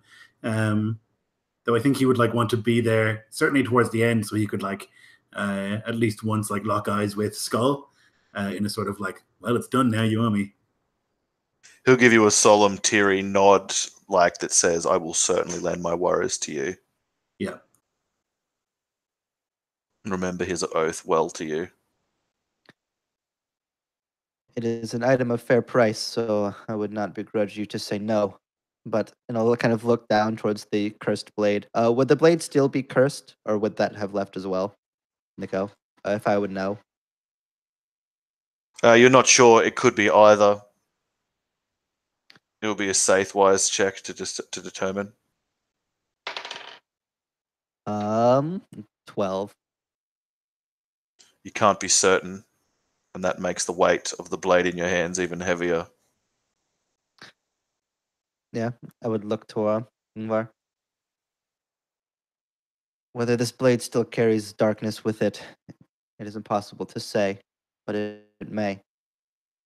I would not throw away an item so valuable without your permission, but I fear that it may bring evil if we continue to carry it with us. Perhaps we offer it elsewhere. Bury it, maybe.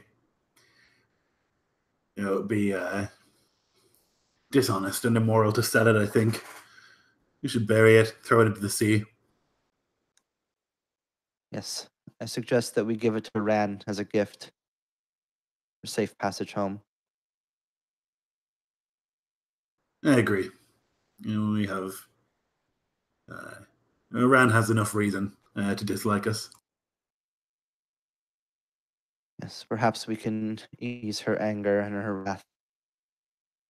And with that, to like wade into the shallows of the beach. And once he's far enough, we'll hurl the sword into the sea. There's a flicker of a green flesh trapped by the moonlight just beneath the water that swirls about where the blade plunges down. And you wonder what curse was let when that sword left its scabbard as it sinks. And after a long time, make your way back to the camp of the three captains. The next day, Stigorm of Helagaska, Skoll Skolson, and Yngvar Blackhand sail for Helagaska. And we'll find out what happens then next session. That's where we'll end it for now. Thanks for playing, guys.